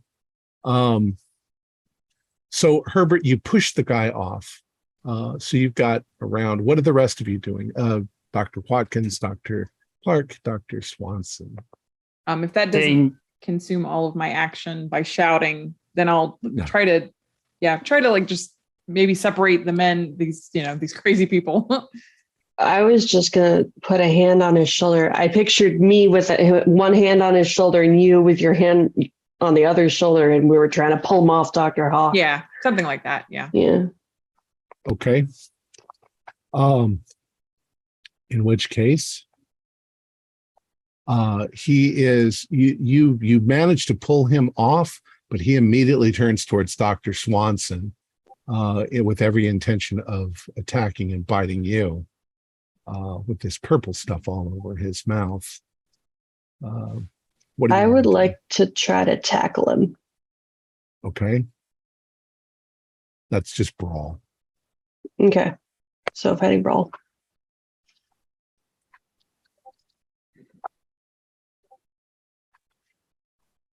Oh, that's a no. Okay. So you try to tackle him, and what you end up doing is just throwing yourself practically into his arms. He immediately attempts to bite you, but he doesn't manage it. So he's grappling you back. Okay. Dr. Clark, what do you want to do? Seeing that the other younger one is snarling and trying to get back up, I'm going to get a running start on him and kick him in the head, going, "Down, boy." Okay. Oh, that is a 1. Oh, you got a 1. Kicked him pretty hard in the head. You kicked him in the 1. I got an 81. So go ahead and do damage. Let's see, what would that be? That's like Isn't a club. Isn't like a that D3 max or a D4? plus? I'll say 1D. Oh yeah, you got max. So it's D8. It's 8 plus what's your damage bonus? Range bonus, I believe it's a 0. Wait, where are you getting 8? Yeah. 8 from a club. Does he have a club? Oh, no, I I thought he ran just tackled him.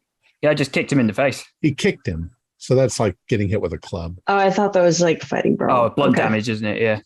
And you got your top thing. So it's 8 plus do a 1D8.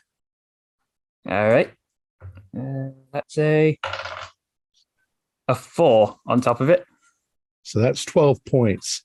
When you hit him hard enough where you can hear the bones in his neck crack as his head jacks backwards, and he rolls onto the ground. He's not on Dr. Hawk any longer.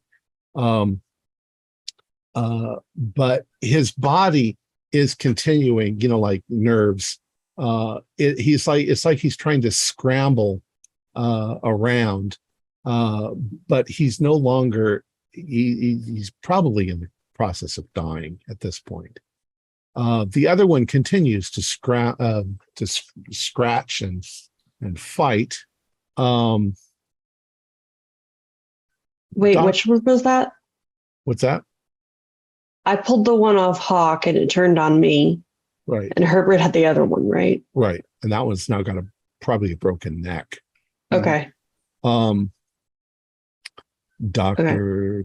Hawk, do a constitution roll.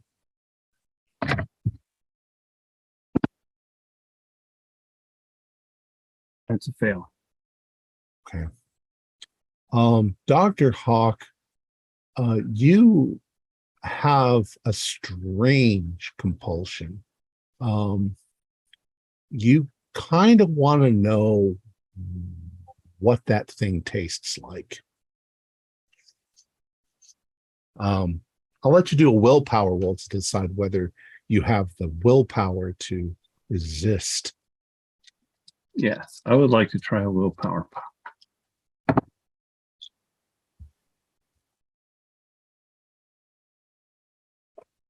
Okay. Pow. It's up at the top. Oh, there it is.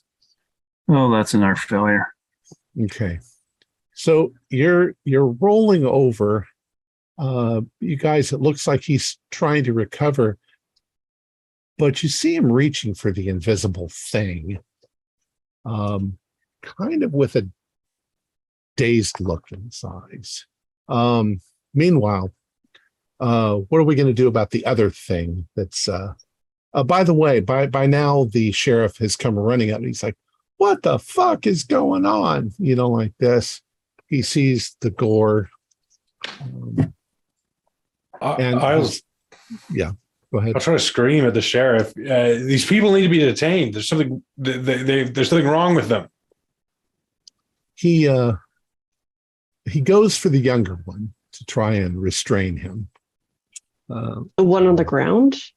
The one that doesn't have the broken neck, because he's Oh, the one that's coming after me. right, Okay. the one that's still going.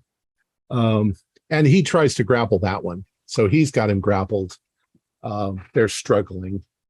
What's your guys' next move? Frank, I think you have a lighter, right? I think we need to burn this tree. What's happening? I don't know, but I think fire may cure this situation. This whole thing has just gone so awry. I don't know. I think we need to burn this tree. You guys see Dr. Hawk starting to Go for blink and going for the Yeah. invisible thing. We need Dr. Hawk, Dr. Hawk. don't. Dr. Yeah. Hawk. I'd like to I guess I don't know if this crazy dude and the sheriff are in my way, but I think I'd like to go towards Dr. Hawk and try to like put my hand on his shoulder and be like, what are you doing, man? Okay.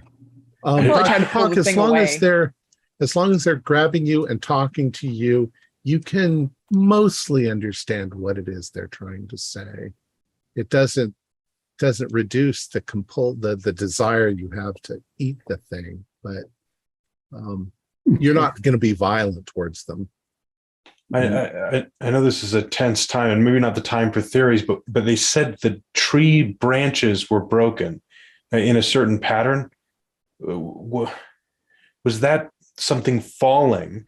Maybe something. Maybe the rocket had hit something that fell into the tree. Maybe it isn't maybe it's not the tree.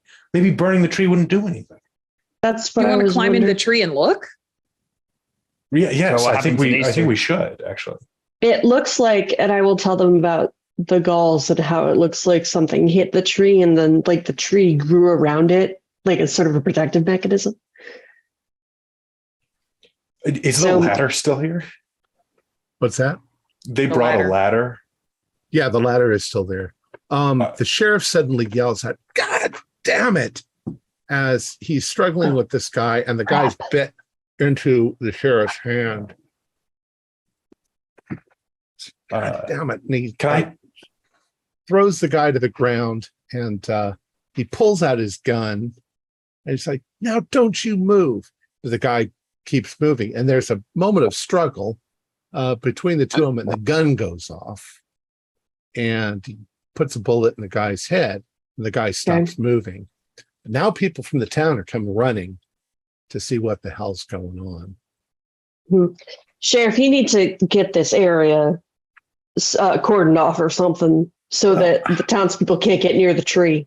What the hell is going on with this? We'll tell you once you here. I'll help you get some stanchions or something to put in the way. Look, Dr. Aber, do you want to get into the tree and see if there's anything up there? Because if we can't contain this situation, we might need to burn this tree. I'll try What's to use that?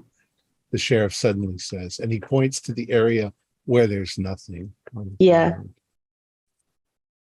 Is that the area I'm crawling to? Yeah, that's the area that you're trying to get to. So I just sort of look at him and continue to crawl towards the object. Okay. Dr. Clark, do you have a lighter or matches or something? Okay. Matches. I'm going to say, I think whatever that thing is needs to be burned because it seems to be taking hold of people's minds. The sheriff starts to look glassy-eyed, and people are coming over from the town. Like some of them are running, some of them are concerned that something's going on. Do some of them have that glassy-eyed look as No. well? No? Okay. I will. Turn to them all. Stay back, folks. Stay back, folks. Throw a box of matches to Dr. Herbert. If you need to do it, do it. I grab it, but can I ascend the tree with the ladder? Sure. You don't need to climb roll. It's a ladder, so I know what I'm looking for might be invisible, so I'm spending a lot of time with empty air. okay. You start climbing the tree to a spot hidden for me.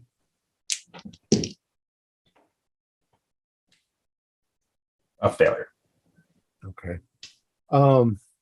I mean, you're not seeing anything. You're trying to feel around. You're not feeling anything. You're touching the tree. But as you kind of glance down, right where Dr. Hawk and the sheriff now are moving, you can see a shape in the grass that's been mashed down, fairly large thing, and there are splashes of that purple goop here and there where the two farmers, the berserk farmers, were kneeling. And just as you start to put together that whatever it is that was in the tree is now on the ground, you see the sheriff drop to his knees and suddenly lean forward and start attacking something that's invisible. Did he break out of my hold? Like I wasn't holding him. I just had my hand on his arm. Yeah, he seems oblivious to you. Okay. And right. once he starts doing that and attacking you with great fervor, people come running up and they're like, what the heck's going on? Stay back. No. Stay back. Stay away, folks. Stay away. Stay away. This is a situation quarantined needs to area. be contained. Okay, also turn to You Dr. can't be Swanson to here. go. Turn to Dr. Swanson to go. Grab his gun. I'm not having a madman with a gun near us. Okay, Alright. can I go in since I'm the closest? Can I go in and try to grab it? Sure. Do a luck roll. Okay. Big money, no way, Misa. Ooh, +4. Hey. Okay. You reach in rather casually. You grab a hold of his firearm and Sure. you pull it right out of his thing. He doesn't flinch, although he is madly attacking. Despite your warnings, especially some of the big brawnier gentlemen that see something's going wrong and they figure, it's our town, we'll handle whatever problems come up. They start to move forward. It's like, Sheriff, what the hell's going on? And the sheriff looks up with glassy white eyes and purple goop on his face. And he suddenly lunges at one of the guys. And they fall backwards. And there's more gnashing of teeth. Okay. As soon as, I mean, out of character. As soon as one of those big burly guys gets turned, we are SOL. So where are those matches? George, hurry up. From up in the tree, I just say, I'm not finding anything. I throw the matches down to Philip. Okay. Can I catch the matches and try to light one and try to throw one on whatever that thing is? Sure. You light a match. You're throwing it on the invisible thing. Yeah. Your match sails through the air with a flame. It lands about, I'd say 2 feet off the ground in midair. It rolls a little bit. It's burning, and it's just floating there in midair. And the thing is not burning. It's not burning. Okay. After a couple seconds, the match goes out. Crap. And Dr. the big Hawk- Be something burly flammable in the guy, lab. the big burly guy and the sheriff suddenly disattach from one another and grab somebody else each. And start attacking. Now there's bedlam. Everybody is starting to run, and the sheriff and the big burly guy are now chasing them, grabbing them, biting them, and then. Do we have a way to moving call on. the army? It could be something flammable in the labs. Is I was Hawk about to say doing something's better? fueling those Bunsen burners. Yeah, I mean, there's enough stuff in there. We could come out and dump it, maybe make stuff flammable. You want to try that? Dr. Hawk been able to reach his invisible desire Yeah, and Doctor. sink his teeth into it yet? Is anybody Or trying to able- prevent Dr. Hawk? I'm running for the lab at this point, trying to get something Okay. flammable. Yeah. So at this point, no, Dr. Hawk, you move forward and you have this strange compulsion. And it's not that you want to eat this thing. It's that eating it is the easiest way to carry it with you. You feel like if you can eat it and have it inside you, then you can go to a rendezvous point. All these things are being sort of transmitted into your mind. At first, you start picking this thing up and realize that it's incredibly heavy. It's much larger than the other piece. It's quite large. And then you realize easiest way is just to eat some of it, and you start eating it, at which point you fade out. And Sorry, man. Casualty of war. your character isn't necessarily dead, but he's not exactly under control any longer. All right, so the rest of you are running for the lab. Okay, just as you are getting to the lab, you can see that progressively, like a zombie apocalypse, this is starting to escalate. A portion of the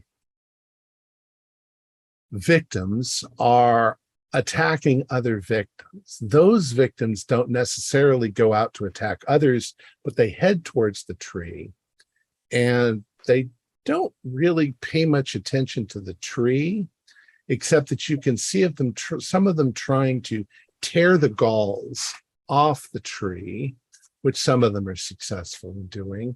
You see some of them trying to pick some big, heavy, invisible object. Dr. Hawk is one of those trying to pick up this thing. And they're trying to drag it. And they seem to be trying to take all these things towards the middle of town. You get to the lab. What do you want to do? Look for anything that's, flammable fuel. Yeah. Okay. Do they have like bottles of ether hanging around? Well, it's a high school. Right. So there's probably alcohol, which isn't necessarily a very hot flame. There's probably Whatever's not a fueling lot the of, Bunsen burners. right. Yeah, gas. Yeah. Yeah. Yeah. probably acetylene or something like that. Mhm. So there's some things that are obviously, and with the knowledge of chemistry, you know that you could make something, you know, the akin to a Mhm. bomb if you needed to. Could it While be they're some searching- Molotovs? Say, while they're searching the labs, I'm going through the different classrooms, going through the desk. To the high school, one of them's got to be depressed enough to have a bottle. Yeah. There's some alcohol in here somewhere. Well, there's definitely denatured alcohol. Question for you. Did you bring the sample into the classroom, or is it still in the trunk of your car? I feel like I think all it's of still be in this. the car. Yeah, I think there was like You- so much you- activity going Yeah, on. you came running out. Okay. All right. So you start to look around. I'd say that you can find alcohol, which Okay. is flammable. There's plenty of rags and things like that. You mentioned Molotov. Yeah. You could certainly put something together like a Molotov. Do a spot hidden for me. Everyone or just Yeah, you're all individually at one point or another taking a look outside. That is spot hidden. that is a hard success. It's a fail on my part. That saves Okay. regular for me. Okay. Those of you who succeed, you're keeping your eye out the window. You're looking to see what's going on. A couple of these wide-eyed things now, they seem to have stopped in place, and they're doing the sort of like a dog trying to smell something. And you see that they seem to be focusing in on where you guys are, where your classroom is, and they're starting to move in your direction. They're still 50 feet away, but they're definitely moving in your direction. I'm just going get out? to yeah, let's just get out of here. What do you want to take with you? In survival mode, I think anything that's just flammable and like samples, I don't care about that anymore. It's just getting Yeah. out of here alive. flammable stuff. Okay. You need to get to my car. hmm All right. So then are you all heading towards Frank's car? I'll head towards Hawk's. Wait, do I have a way do I have like the keys of Hawk's car? Probably not. He's probably got him in his pocket. Right. Okay. Yeah, I'll go to the other car. I mean, you can all cram I'm in Frank's yourselves car. in there. Yeah. Is Frank's car the one with the sample in the trunk? No. Okay. Okay. How fast do they seem to be? They're just like regular humans. They're running. Oh, okay, fast. never mind. Yeah. Mhm. They're not. Yeah, they're Right. they're like wild animals. Mhm. Go. So you don't the samples in Hawk's car, Yeah. and you're not bringing anything that you've got in the lab with you. If I had the foresight, I probably would have tried to at least like light the lab on fire. Honestly, burn all those samples in Okay. there. Okay. Well, And yeah, maybe we If could you- turn all the Bunsen burners on and Yeah. light one of them. Way. Yeah. Yeah. If I Okay. see Watkins doing that, I'm just going to turn to her. Just like 21. Yeah, you know it. Let's go. So you guys are running out. You're trying to pile into the car, and as you're doing this, you start to notice this whistling noise. It's high pitched. It feels kind of like tinnitus. It's a high pitched whistling, and you notice the field near the tree. It seems to be getting brighter because you're like getting towards dusk here, but the field seems to be getting brighter than the surrounding area. The crazy people are running in your direction, but they run past you and they go straight into the classroom. And you hear crashing and everything else going on in the classroom. One of them's run up to Hawk's car, and he's banging on the trunk where the sample is, but just wildly. He doesn't seem to possess the information to how to pop the trunk open. So he's just banging on it like a mindless beast. The sound in the air gets much, much louder all of a sudden. And as you look over towards the field, so that it's kind of behind the tree, the tree is now silhouetted against the light. There is the sound of like a crack of thunder that you suddenly hear, as if the air was rushing away from a particular spot. There's a sudden blinding light in the field, a flash, and then it's gone. And in the center of the field is a huge pile of what looks like blackish gray goop. You'd say it's maybe 20 feet high and 15 or 20 feet wide, just like a big blob, like a big gumball of some sort, or very strange looking. And it's there for a moment, and then suddenly it begins to flow. It begins to move forward, and you can see that there are appendages like tentacles and eyes all over this thing. It moves immediately towards the tree. I'd like you all to do sanity rolls. That's a pass. It's a pass. Okay. If you pass, I'll have you do 1d6. If you fail, do a 1d10. Just two. Okay. Pass. I passed. Whoops. You can all tell me if you get over 5. I got 6. Okay. Got 2. Dr. Herbert, do an intelligence roll. It's a success. Oh, that's not good. Okay. That's the one you want to fail. As you're standing there as a chemist, not really big on biology, but that looks like a fucking huge amoeba. It looks like a giant single-celled organism with appendages that are whipping out and grabbing things that are moving around. It grabs a couple of people that are near the tree and sucks them in to digest them. And then it hits the tree, and it completely envelops the tree. You see the tree sort of shimmering as it's disintegrating inside this thing.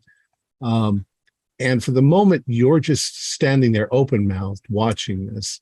The rest of you who passed, and you didn't get that many sanity, you see him standing there. You're going to have to grab him to pull him into the car. I will. All right. So they grab you from behind, they pull you into the car, and you're just like, what the fuck is that thing? Like this, What do you guys do? Drive, Throw a Frank, Molotov at drive. it. Right. Before I get in the car, I'm going to throw a Molotov at it. Okay.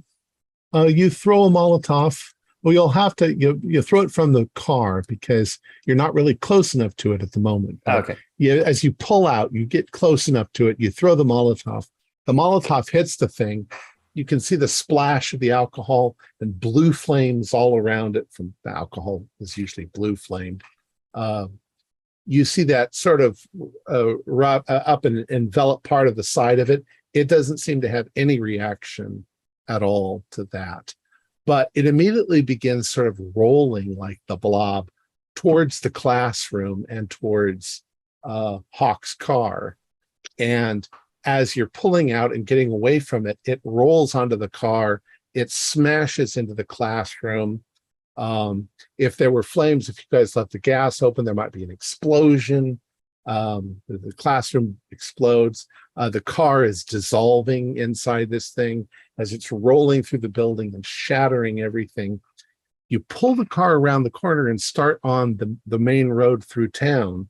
And much to your horror, all the people in town, they seem to be standing in the middle of the road. Some of them holding something invisible in their hands up over their heads. And other people just, you can see the purple goop all down their front. They're just standing there mindless. Do you try to make your way around them, or do you just plow through them? Dr. Herbert is screaming, only taking breaks to breathe. Frank, you're the Do they- driver. It's your call. Does it look Did they- like I could get around them, or am I going to have to go through them to get past them? Yeah, they're not getting out of your way, so you might have to hit a few of them. I'm gonna take a few shots because now I have the sheriff's pistol, right? Okay. Do a. I'll just I don't know what it's gonna You're do. in a moving but- vehicle, so do a firearms, but you got to have a penalty dice on that. Okay.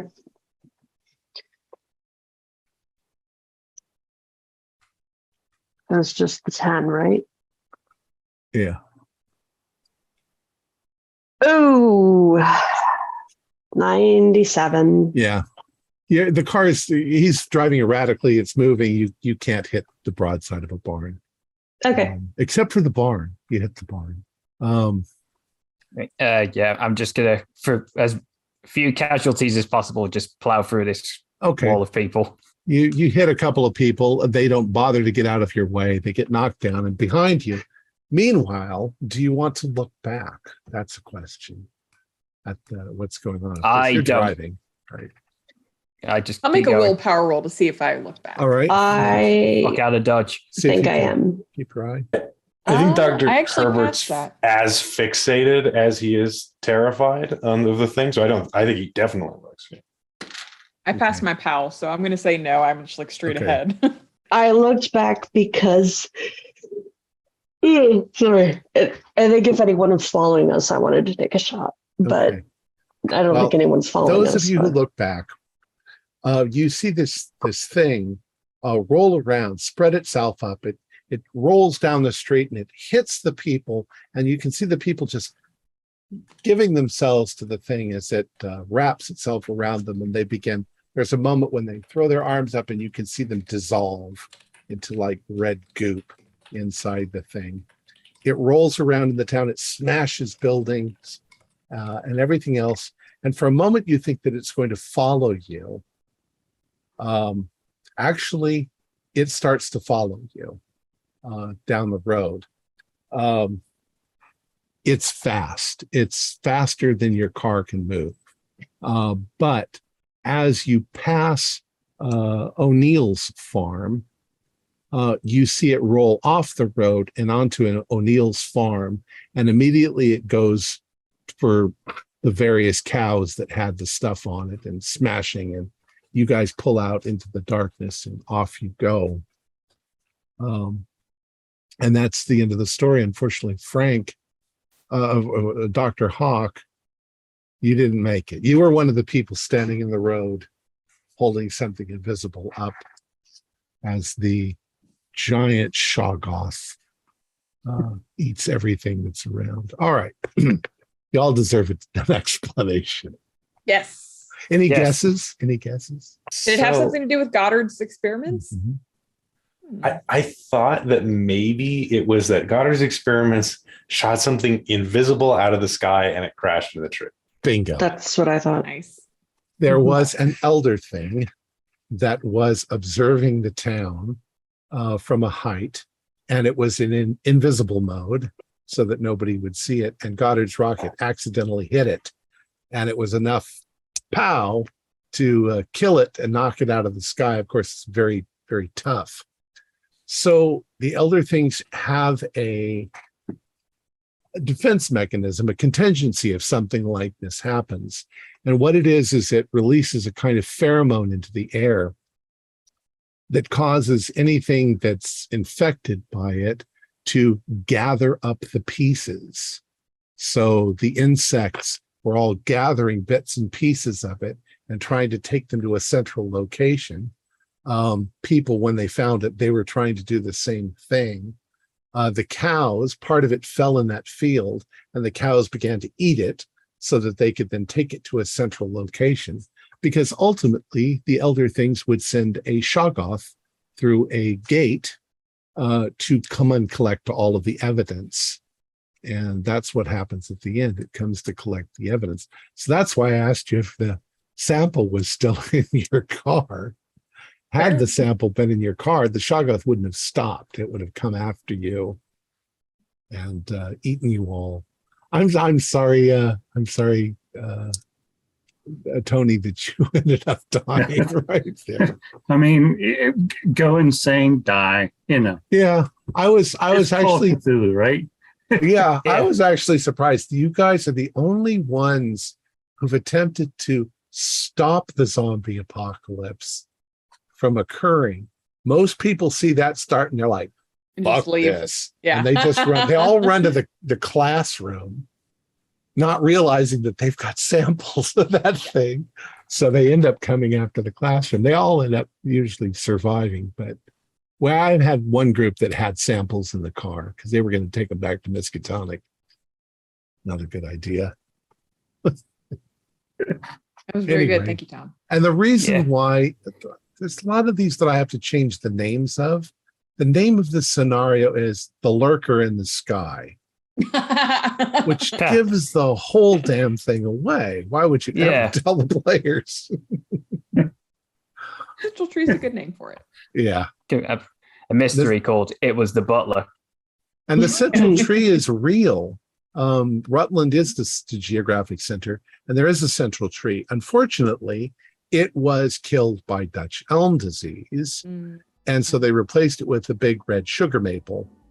So if you were to go there now, it would be a big, gigantic sugar maple. But originally it was a sycamore. I mean, an elm. There we go. All right, let me go ahead and finish up. Our players included Holly Buto, Chase Capner, Zach Hanley Wood, Emma Striegel, and Tony Fraggy. Fraggy. Yeah. And Tony Fraggy, with yours truly as Keeper of the Secrets. We have a Discord server where you can chat with our other members. You can set up private games. You can learn the finer arts of gameplay and game mastering. We provide audio-only versions of our shows free for you to download from Podbean or iTunes. If you'd like to help support our show, please visit our Patreon account. Just $1 a month helps us a lot. Like, share, and subscribe to our channel. And punch the bell icon for updates on our latest shows.